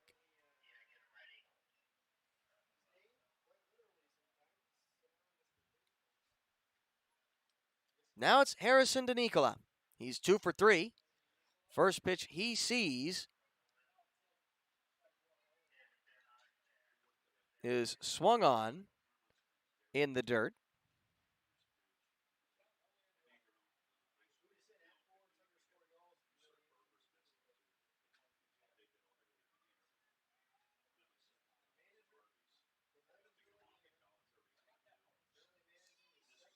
Spring, the former Mississippi State Bulldog and former attendee of University of Southern Mississippi. 0-1 curveball misses inside. He played alongside Elijah Mcnamee in 2019. In 2018, Denver McQuarrie and Mcnamee were teammates.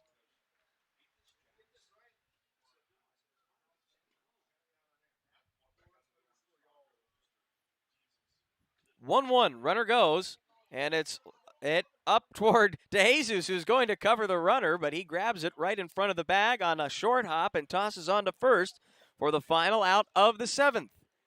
Tyler Spring manages to work around a 2-out walk and gets the best of Harrison DeNicola. We head to the 8th.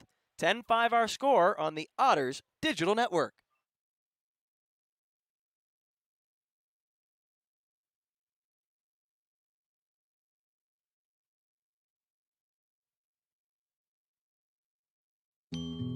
Before you danced the first dance.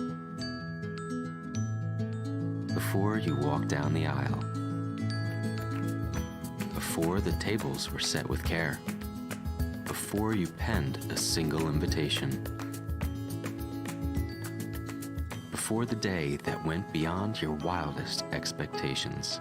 There was the little green box from Brinker's Jewelers for befores and happily ever afters.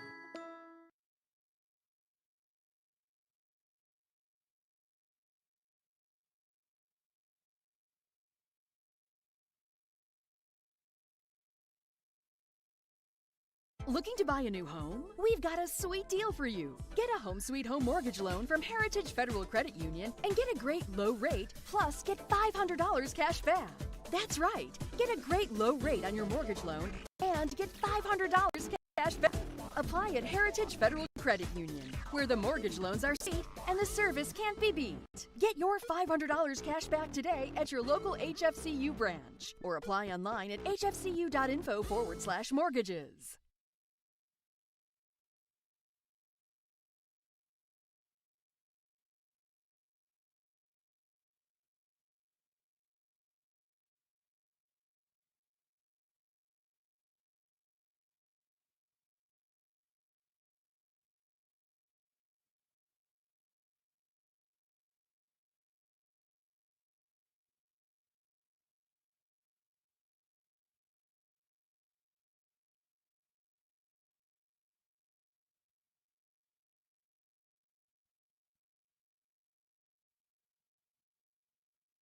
If you're looking for a liquor store in Evansville, look no further than Liquor Locker.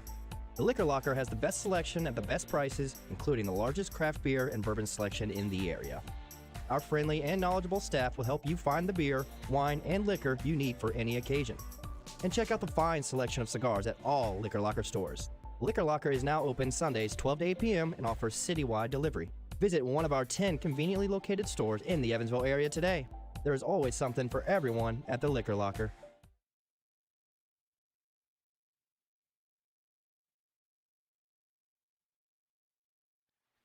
First pitch to Riley Crane runs inside on the top of the 8th. Otters lead the Yalls by 5 and by a score of 10-5.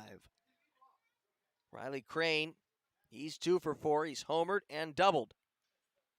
1-0. Fastball misses up. New pitcher to tell you about.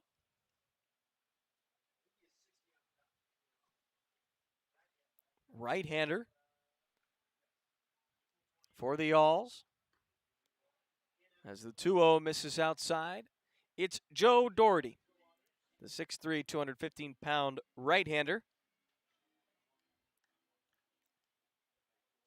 26-year-old out of Valparaiso. Crane with a 3-0 count. Pitch misses inside, a 4-pitch walk to begin the 8th, has Riley Crane aboard.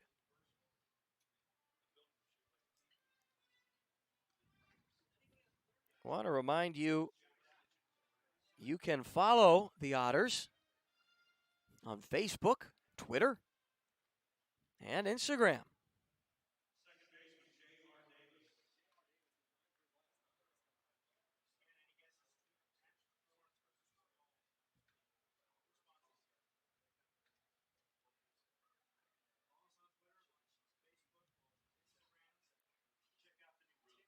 First pitch to Davis. Fastball at 92 misses outside. Here is J.R. Davis, and he is on one kind of a roll. Now 9 hits in 9 consecutive at-bats.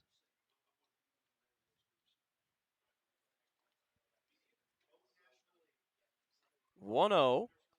Breaking ball from Doherty. That misses away. 2-0.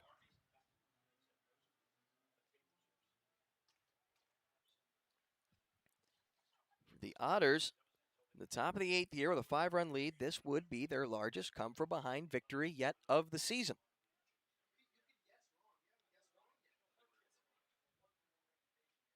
(2-0). And wouldn't you know it, J.R. Davis, with a base hit through the right side of the infield, has now reached base safely via the hit in 10 consecutive at-bats.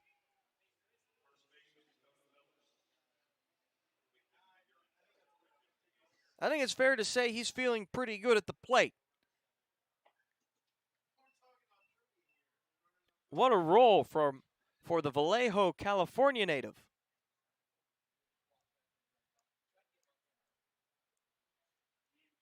Runners at first and second with nobody out.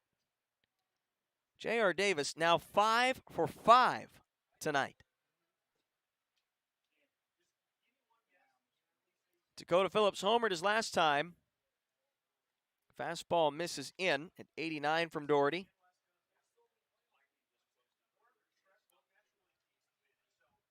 This the first of 3 games in the series between the two clubs. Tuesday to Thursday. Various 6:30 starts. 3-0. Change. Misses in and perhaps low to Dakota Phillips. Phillips, who has homered in back-to-back game days. The Otters didn't play yesterday.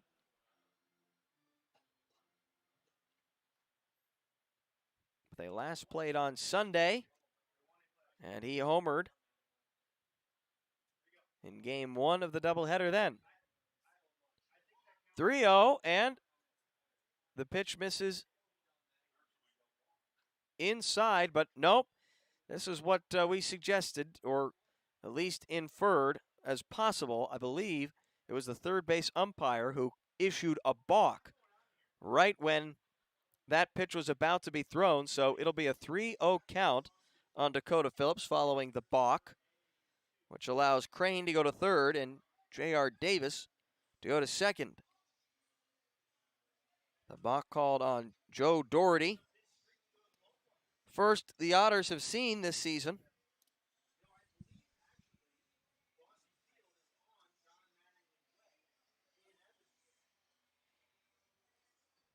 Dakota Phillips batting with runners at second and third.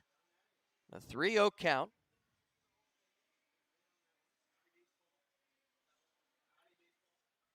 In a 10-5 game.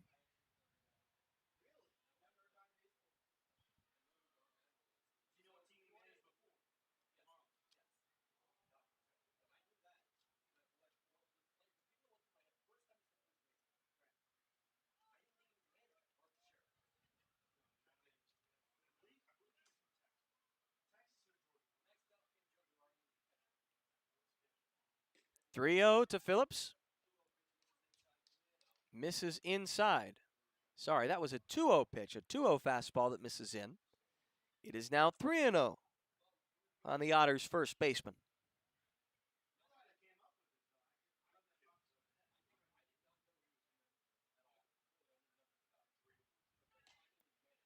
Now the 3-0 is a fastball at 90 and a called strike.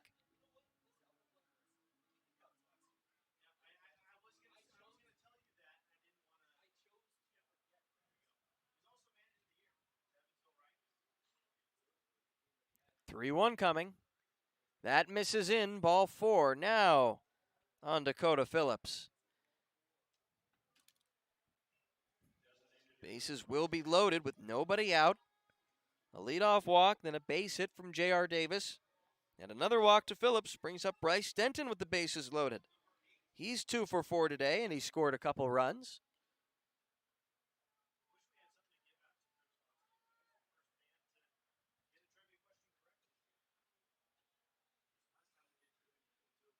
Bases loaded, nobody out. Denton facing Doherty. First pitch. He fouls this off to the right. Out of play.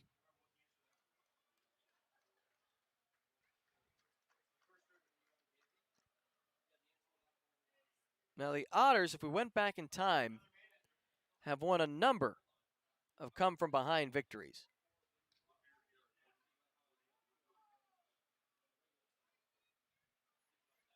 The 0-1 breaking pitch to Denton, cut on and missed.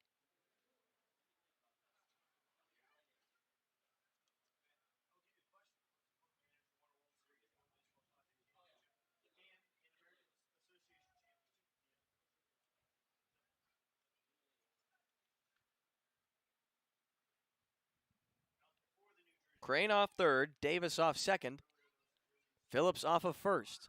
0-2 freezes Denton with the fastball. Was expecting the breaking ball from Doherty. He doesn't get it. He's down on strikes. So it looks like Denton, unless they should bat around, will be 2 for 5 on the day. Not bad.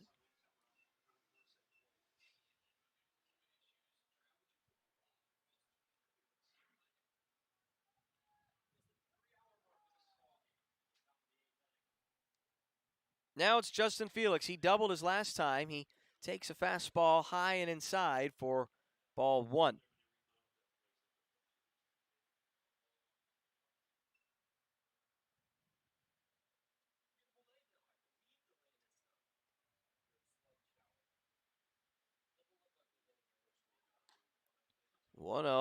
A 91-mile-an-hour fastball this time is a called strike.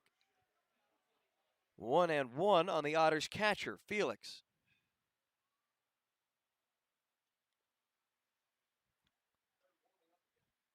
Who the Otters acquired via trade back in May from the Sioux City Explorers.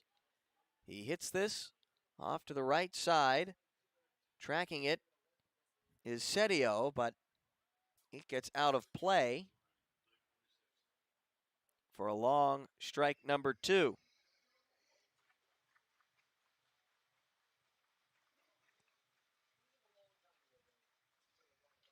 Felix, told you about how he went to New Mexico Military Institute. Went to the New Mexico Military Institute before transferring to Arkansas State University, where he hit 18 home runs and 369 at-bats. 1-2, fastball just off the edge. A good take from Felix. Now 2 balls, 2 strikes. As Doherty tries to strike out back-to-back Otters with the bases loaded. 2 balls, 2 strikes. The pitch. Felix fights it off, foul. Off to the right, and it hits a light standard.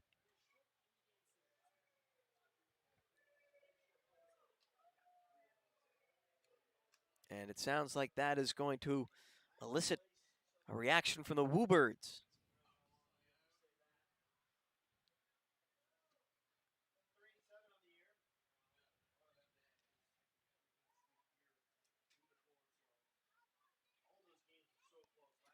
Two. Breaking pitch. Felix spits on it. They'll appeal down to first. No swing. As the curveball from Doherty missed outside, it's now 3 balls and 2 strikes on Justin Felix with the bases loaded and only 1 out.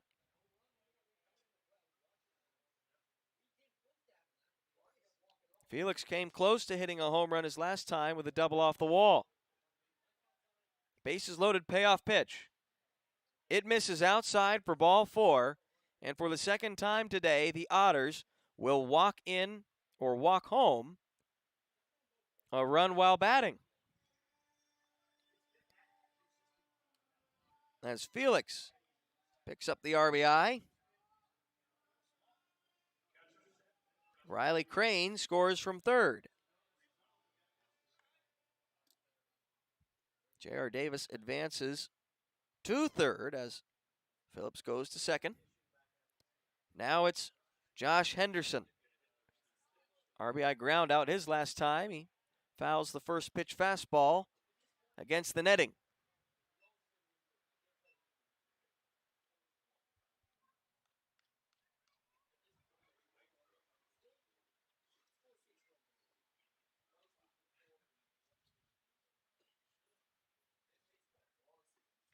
Henderson, the Glendale, Arizona native, battling Doherty. 0-1. Pitch misses inside.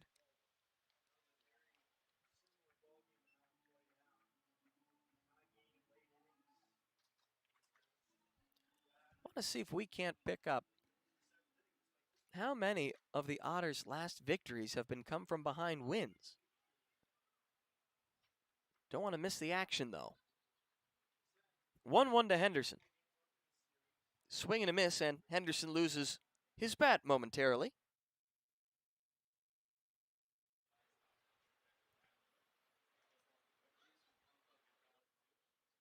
Let's see if we can't take a look, or at least through the old memory banks.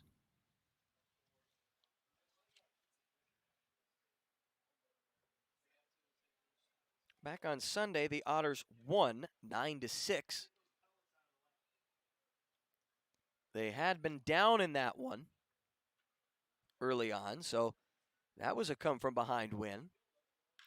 The 1-2 is ripped to second.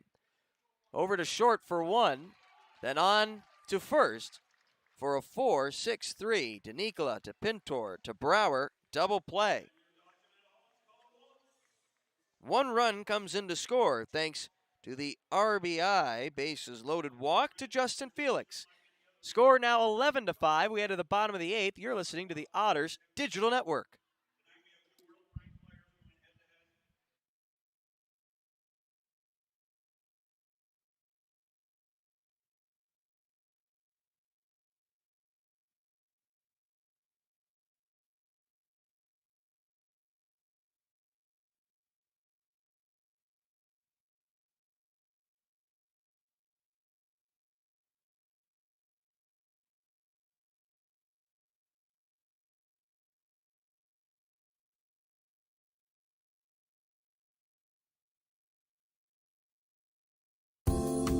We love our children and want them to be healthy. After all, a healthy child can make for a happy child. When you choose Anthem Blue Cross and Blue Shield, you have great doctors and great care to help your child stay healthy. And that is something to smile about. Choose Anthem to help keep your children healthy and happy. Enroll today. Call 1-800-403-0864. To learn more, visit www.anthem.com/inmedicaid.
If you're looking for a liquor store in Evansville, look no further than Liquor Locker.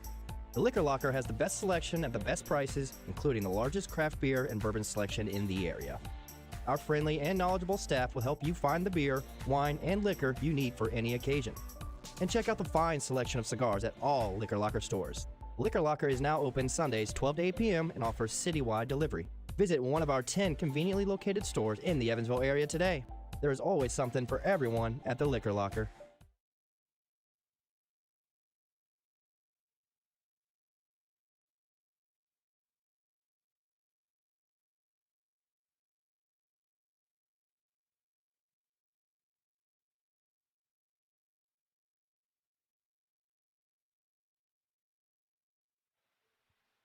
Bottom of the 8th inning from Florence.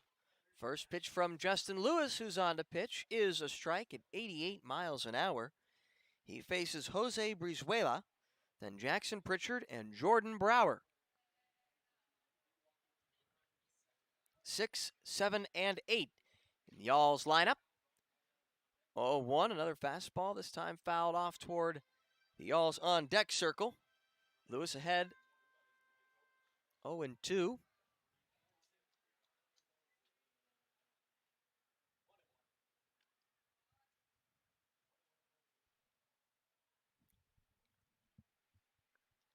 Pitch on its way from Lewis. It misses outside.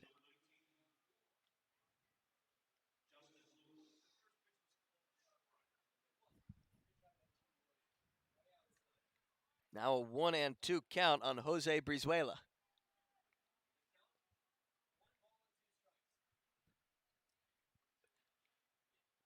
One-two, curveball misses away. Some good communication going on in the press box.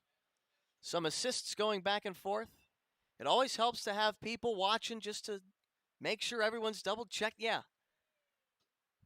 It's a team effort.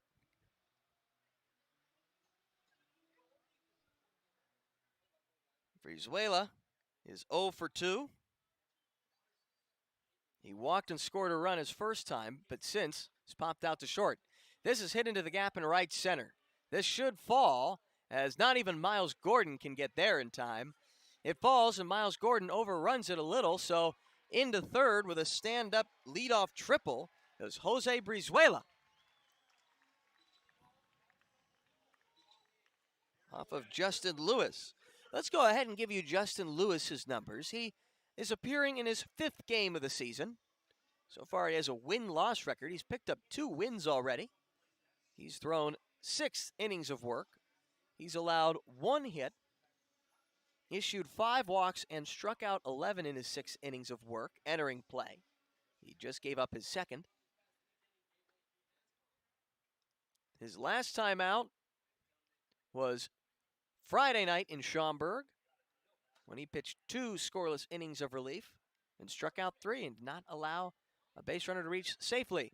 A line drive into right field is going to add 1 to the all score, and tripping around first base is the batter, runner, as he gets back into first on the throw in from Andy DeJesus. That was Jackson Pritchard, who hit a line drive into right field to score Brizuela from third. It's an RBI single from Pritchard, who might have had 2 had he not stumbled around first. So here comes Jordan Brower in what is now an 11-6 ball game.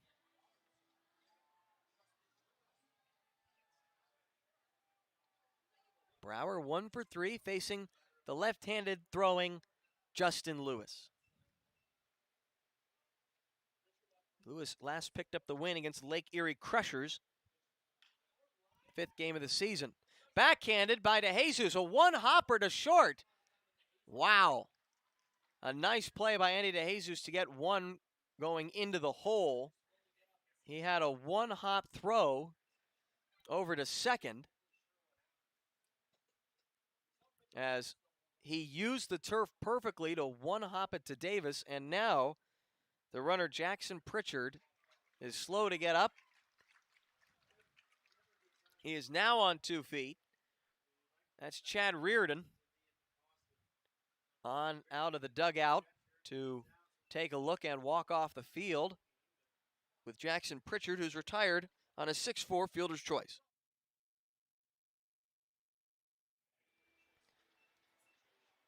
So now, with 1 out, it's Jordan Brower at first base and Mitch Piotnik on to hit.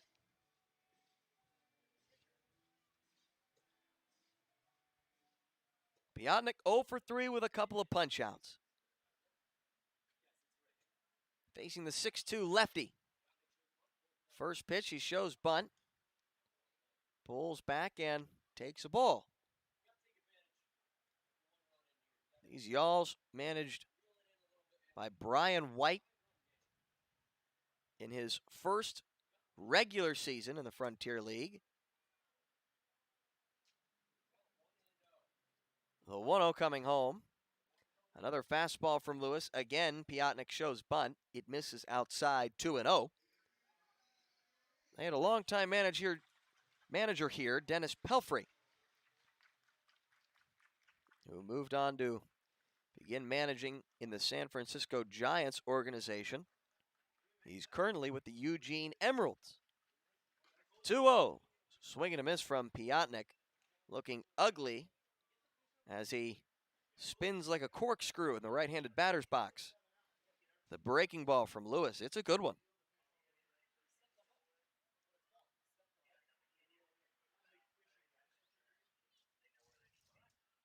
Lewis, the Burbank, California native. Runner goes on the pitch. They show bunt. They pull back. It is bounced in the dirt, and it gets by the catcher, Felix. So what was a bunt attempt becomes a stolen base.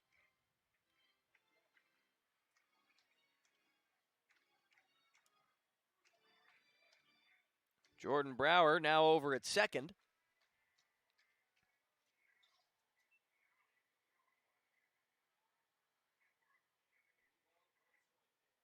For Brower, that's his third steal of the season.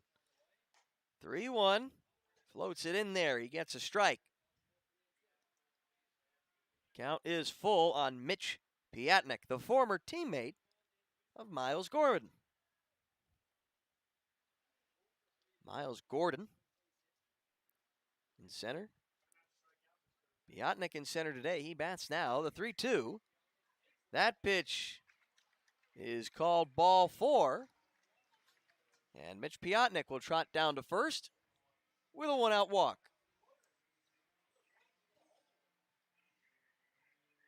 One run has scored in the inning. Brizuela on an RBI single from Jackson Pritchard after he tripled to start the inning.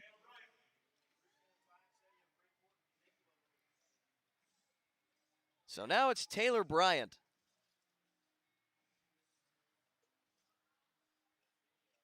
Who got this barn burner started in the bottom of the first inning with a leadoff home run. It was the first of 5 dingers we've seen tonight.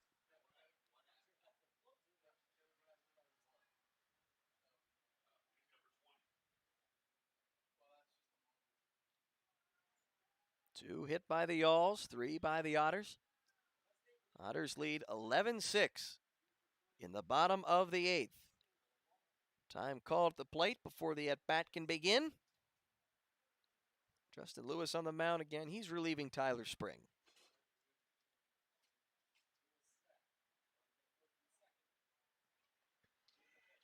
First pitch, off speed, in there for a strike.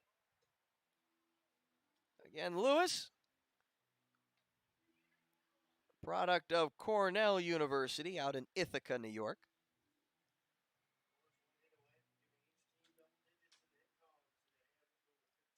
Was a former 28th round draft pick of the Los Angeles Dodgers.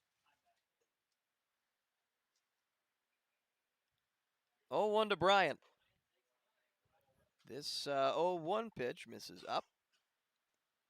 1 ball and 1 strike on the Yalls' third baseman.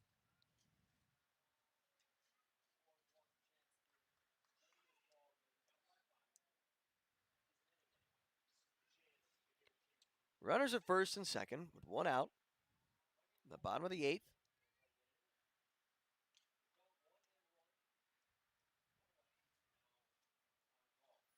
We were talking Sunday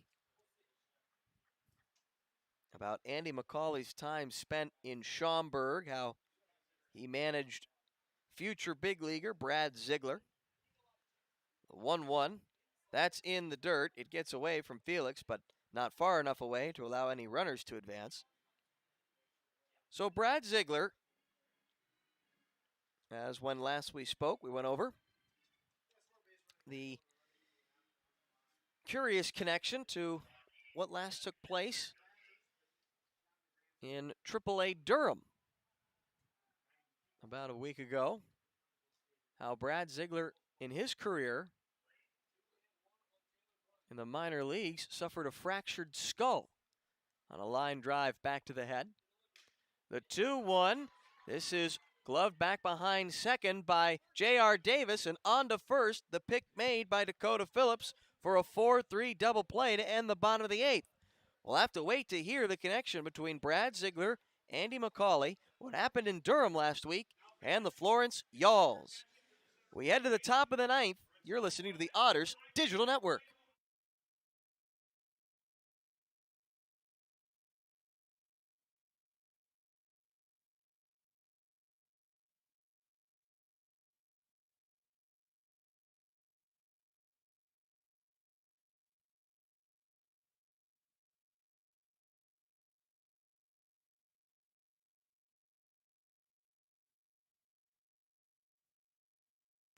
Centerpoint Energy's newest generation of safe, efficient energy includes capturing and harnessing the natural power of pure sunshine.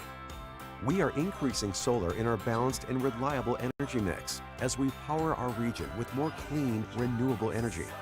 We're bringing a little piece of the sun to every home and business while reducing carbon emissions and helping create a cleaner environment. It's just a little something for your smart energy future.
First pitch to Miles Gordon misses low in the bottom of the 9th. An 11-6 score. The Otters with a 5-run lead, and on to pitch is former center fielder in this one, Mitch Piotnik. So what do you know? It's a battle of two former teammates as the 1-0 is hit over to first, and Jordan Brower dives to his left to make the play and toss onto Piotnik, the former center fielder, covering. And Miles Gordon is retired by his former Billings Mustangs teammate. That is some wild and wacky stuff.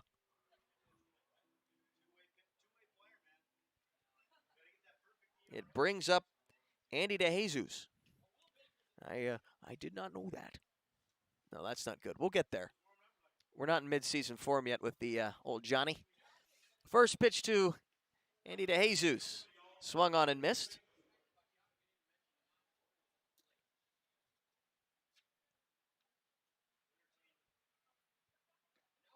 The 0-1 is cut on and missed by DeJesus.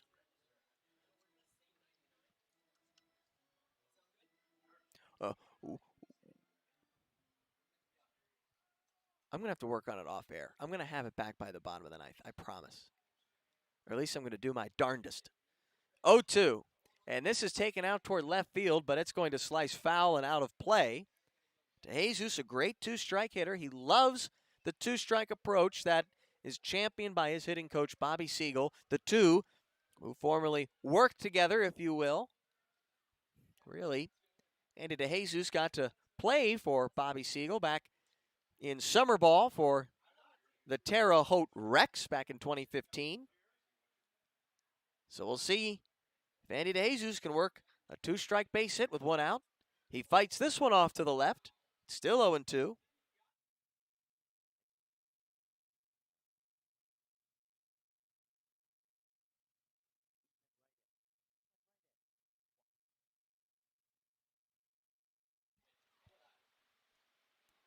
No balls, two-strike pitch to the Otters shortstop. Again, another foul ball. 3 fouls in a row now.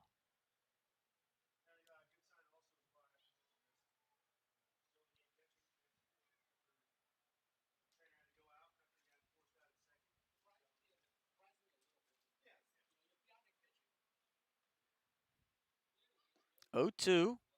Fastball. This low to DeJesus.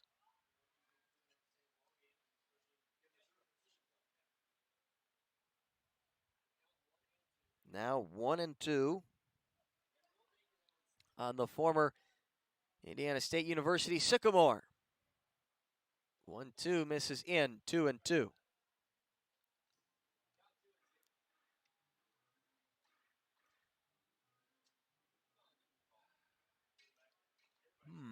On a doubleheader, I find gosh darn it, it's so bad right now. 2-2. Pitch misses up and in. 3-2 now.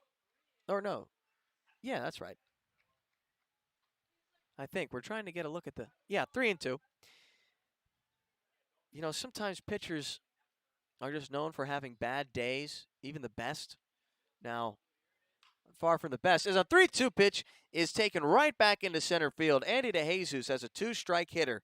There are few and far between who have impressed to the degree that he has in those 2-strike counts early in the season. He seems totally comfortable up there in the batter's box with 2 strikes on him.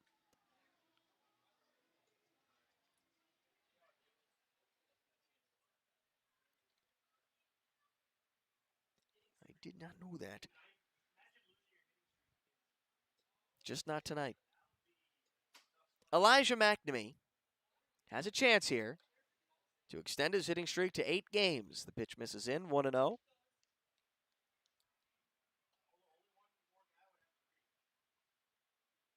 We're going to continue our story about the Brad Ziegler connection. 1-0. Fouled off to the right. Out of play as some rain begins to mist here. Well, you know, the scary situation that happened last week with Durham Bulls pitcher Tyler Zombro when he was hit on the head by a line drive. This pitch is taken out toward right center field. This is into the gap and should be good for extra bases. It bounces against the wall. Raving around third is Andy DeJesus. The play at the plate is good to get him. So a strong throw from the outfield gets Andy DeJesus for the second out of the inning. But big news here is that Elijah Mcnamee is on second base with a 1-out double, and that will extend his hitting streak to 8 games.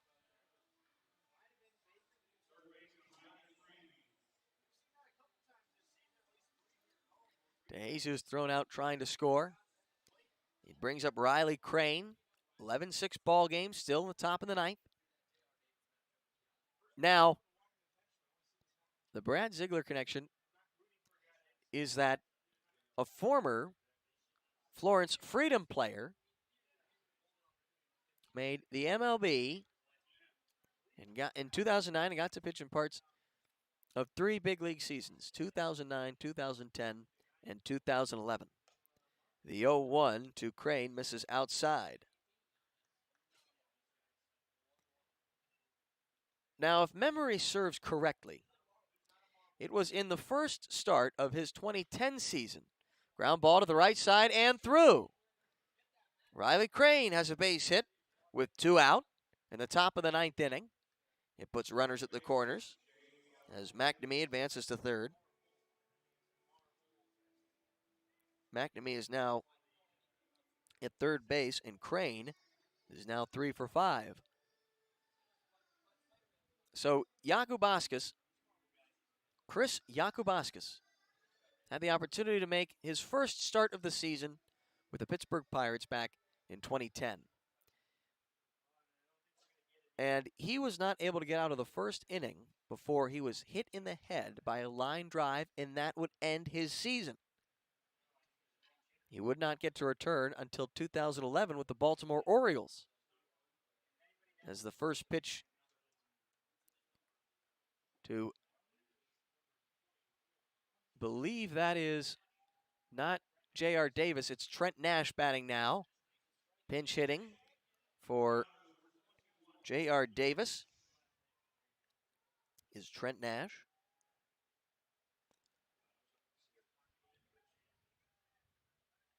The 1-1. That's a called strike. So these incidents are more common than you might think, or at least we're finding them. Former Schaumburg Flyer, Brad Ziegler, had it happen to him in the minor leagues. As the 1-2 is a curveball that is cut on and missed for strike 3. Trent Nash set down on strikes to end the inning, but an RBI. No, not quite an RBI. Very close to an RBI, as Andy DeJesus was cut down trying to score from second on an Elijah Mcnamee double. The Otters are turned away in the top of the ninth, but they have a five-run lead. 11-6 our score. We head to the bottom of the ninth. You're listening to the Otters Digital Network as the Evansville Otters look to move into a tie for first place with the Florence Yaws when we return on the Otters Digital Network.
Bottom of the ninth inning, and the Otters are just 3 outs away from advancing to a 9-3 record on the young season and moving into a tie for first place with these very same Florence Yaws, who will look to Luis Pintor, Chad Seedy, and Trevor Crayport, hoping to see if they can rally back from a 5-run deficit. 11-6 our score. Ryan Brown with you in the booth here at Y'all's Ballpark.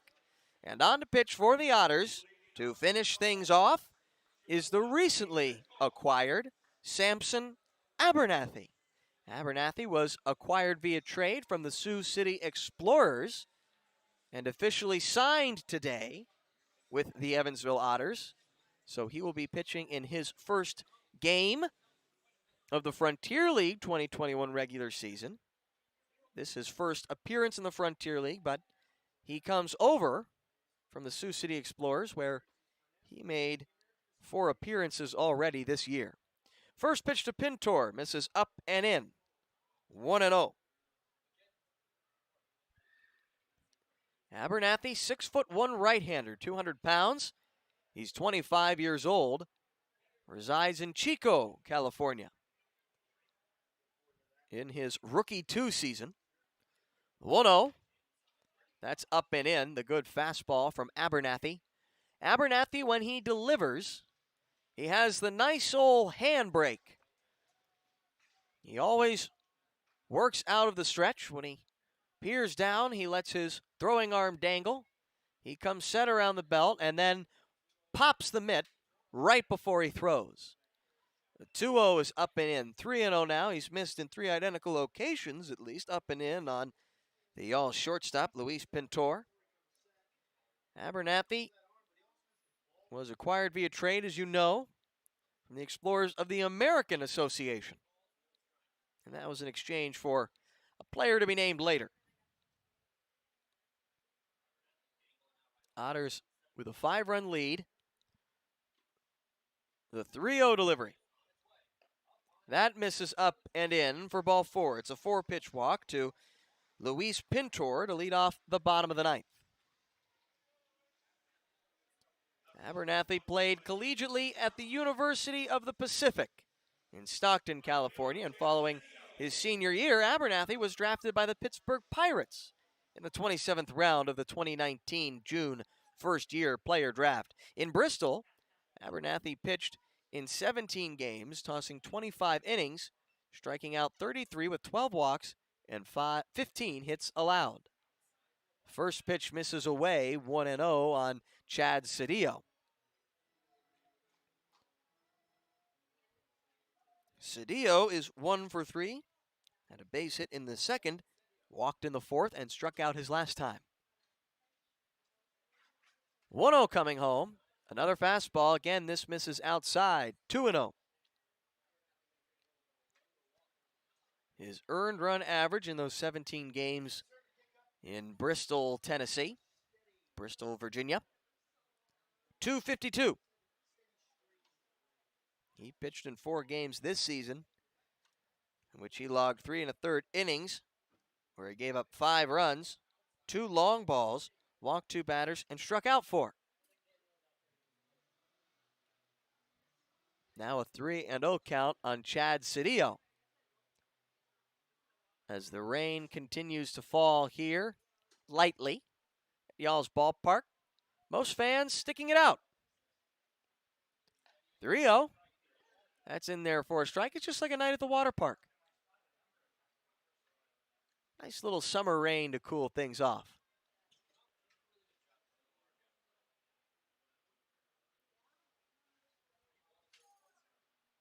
Three-one count on Cedillo. The pitch. Swing and a miss at the fastball from Abernathy. Pumping the heater by him.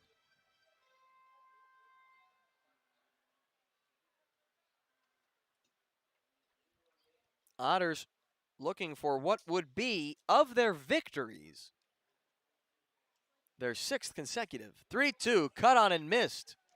Abernathy with his first Frontier League strikeout, as he gets the best of Chad Cedillo. It brings up Trevor Crayport, who was 0 for 3 and walked his last time.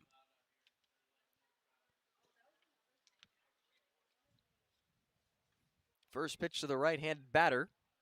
On its way. Fastball at 91. Called strike. Up around the letters. Outer part of the zone. Yes, this would be their 6th consecutive of their victories. Victory. If you can follow that. 0-1. That pitch is in the dirt, and it gets by the catcher, Felix. Pintor will advance to second on a wild pitch. They had won 4 consecutive, truly consecutive, come from behind games when they played that 3-game series with the Lake Erie Crushers and had taken the first game of the series in Schaumburg. Those were all come-from-behind wins, as was the Game 2 victory Sunday night.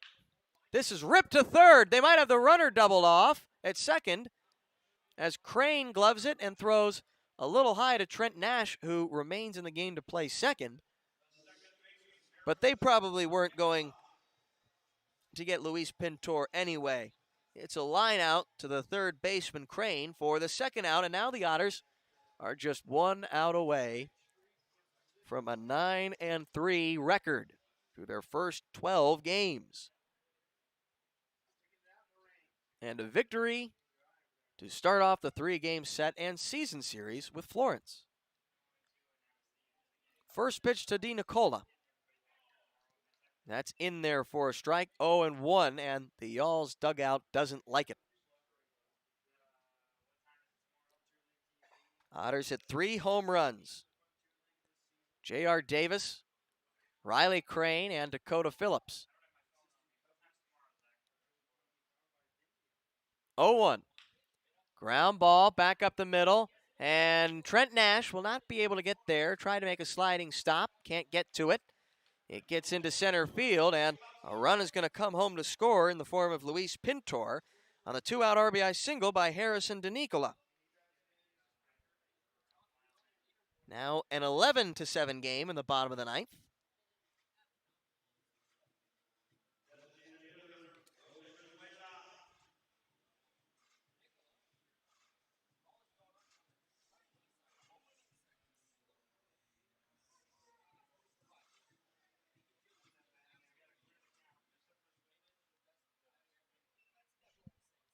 It brings up Jose Brizuela.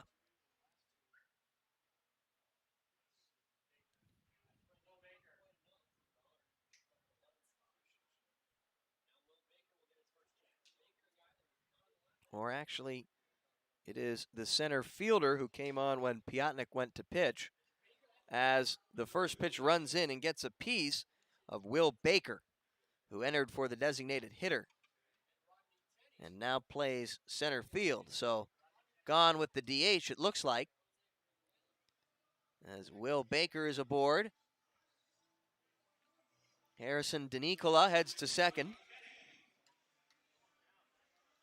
And things have gotten a little more interesting here as the tying run is now on deck. Jackson Pritchard will have what looks like a designated hitter in the form of Rodney Tenney.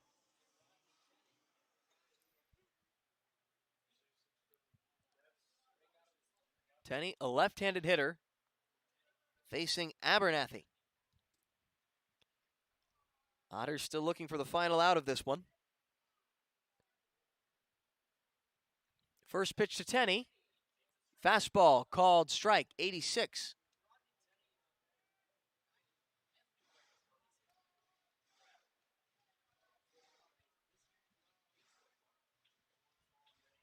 The Yalls had won 7 in a row before dropping 2.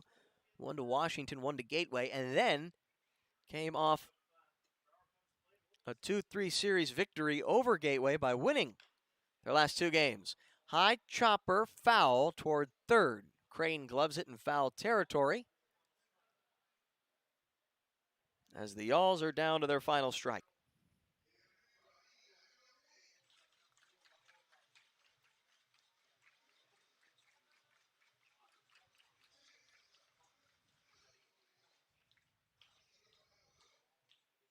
Abernathy making his Otters debut, trying to help push his new club into a tie for first place.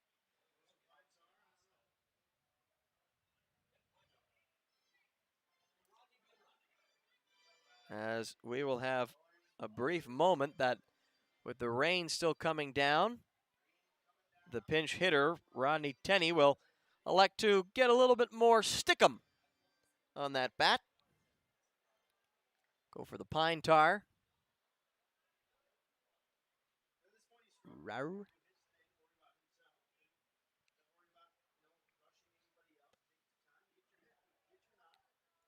DeNicola off second, Baker off first, Tenney batting, facing Abernathy.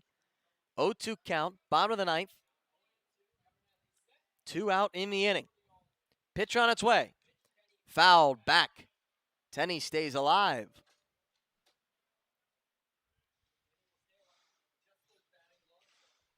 Otters fought back in this one. They were down 5-1 by the end of the second. Then they scored 2 on a 2-run homer from J.R. Davis, which cut the lead from 4-2. Then they tied the game in the 5th, took the lead in the 6th, added 4 in the 7th, and 1 in the 8th. Bottom of the 9th, another 2 out, 0-2 pitch. Fastball up and away, 1-2.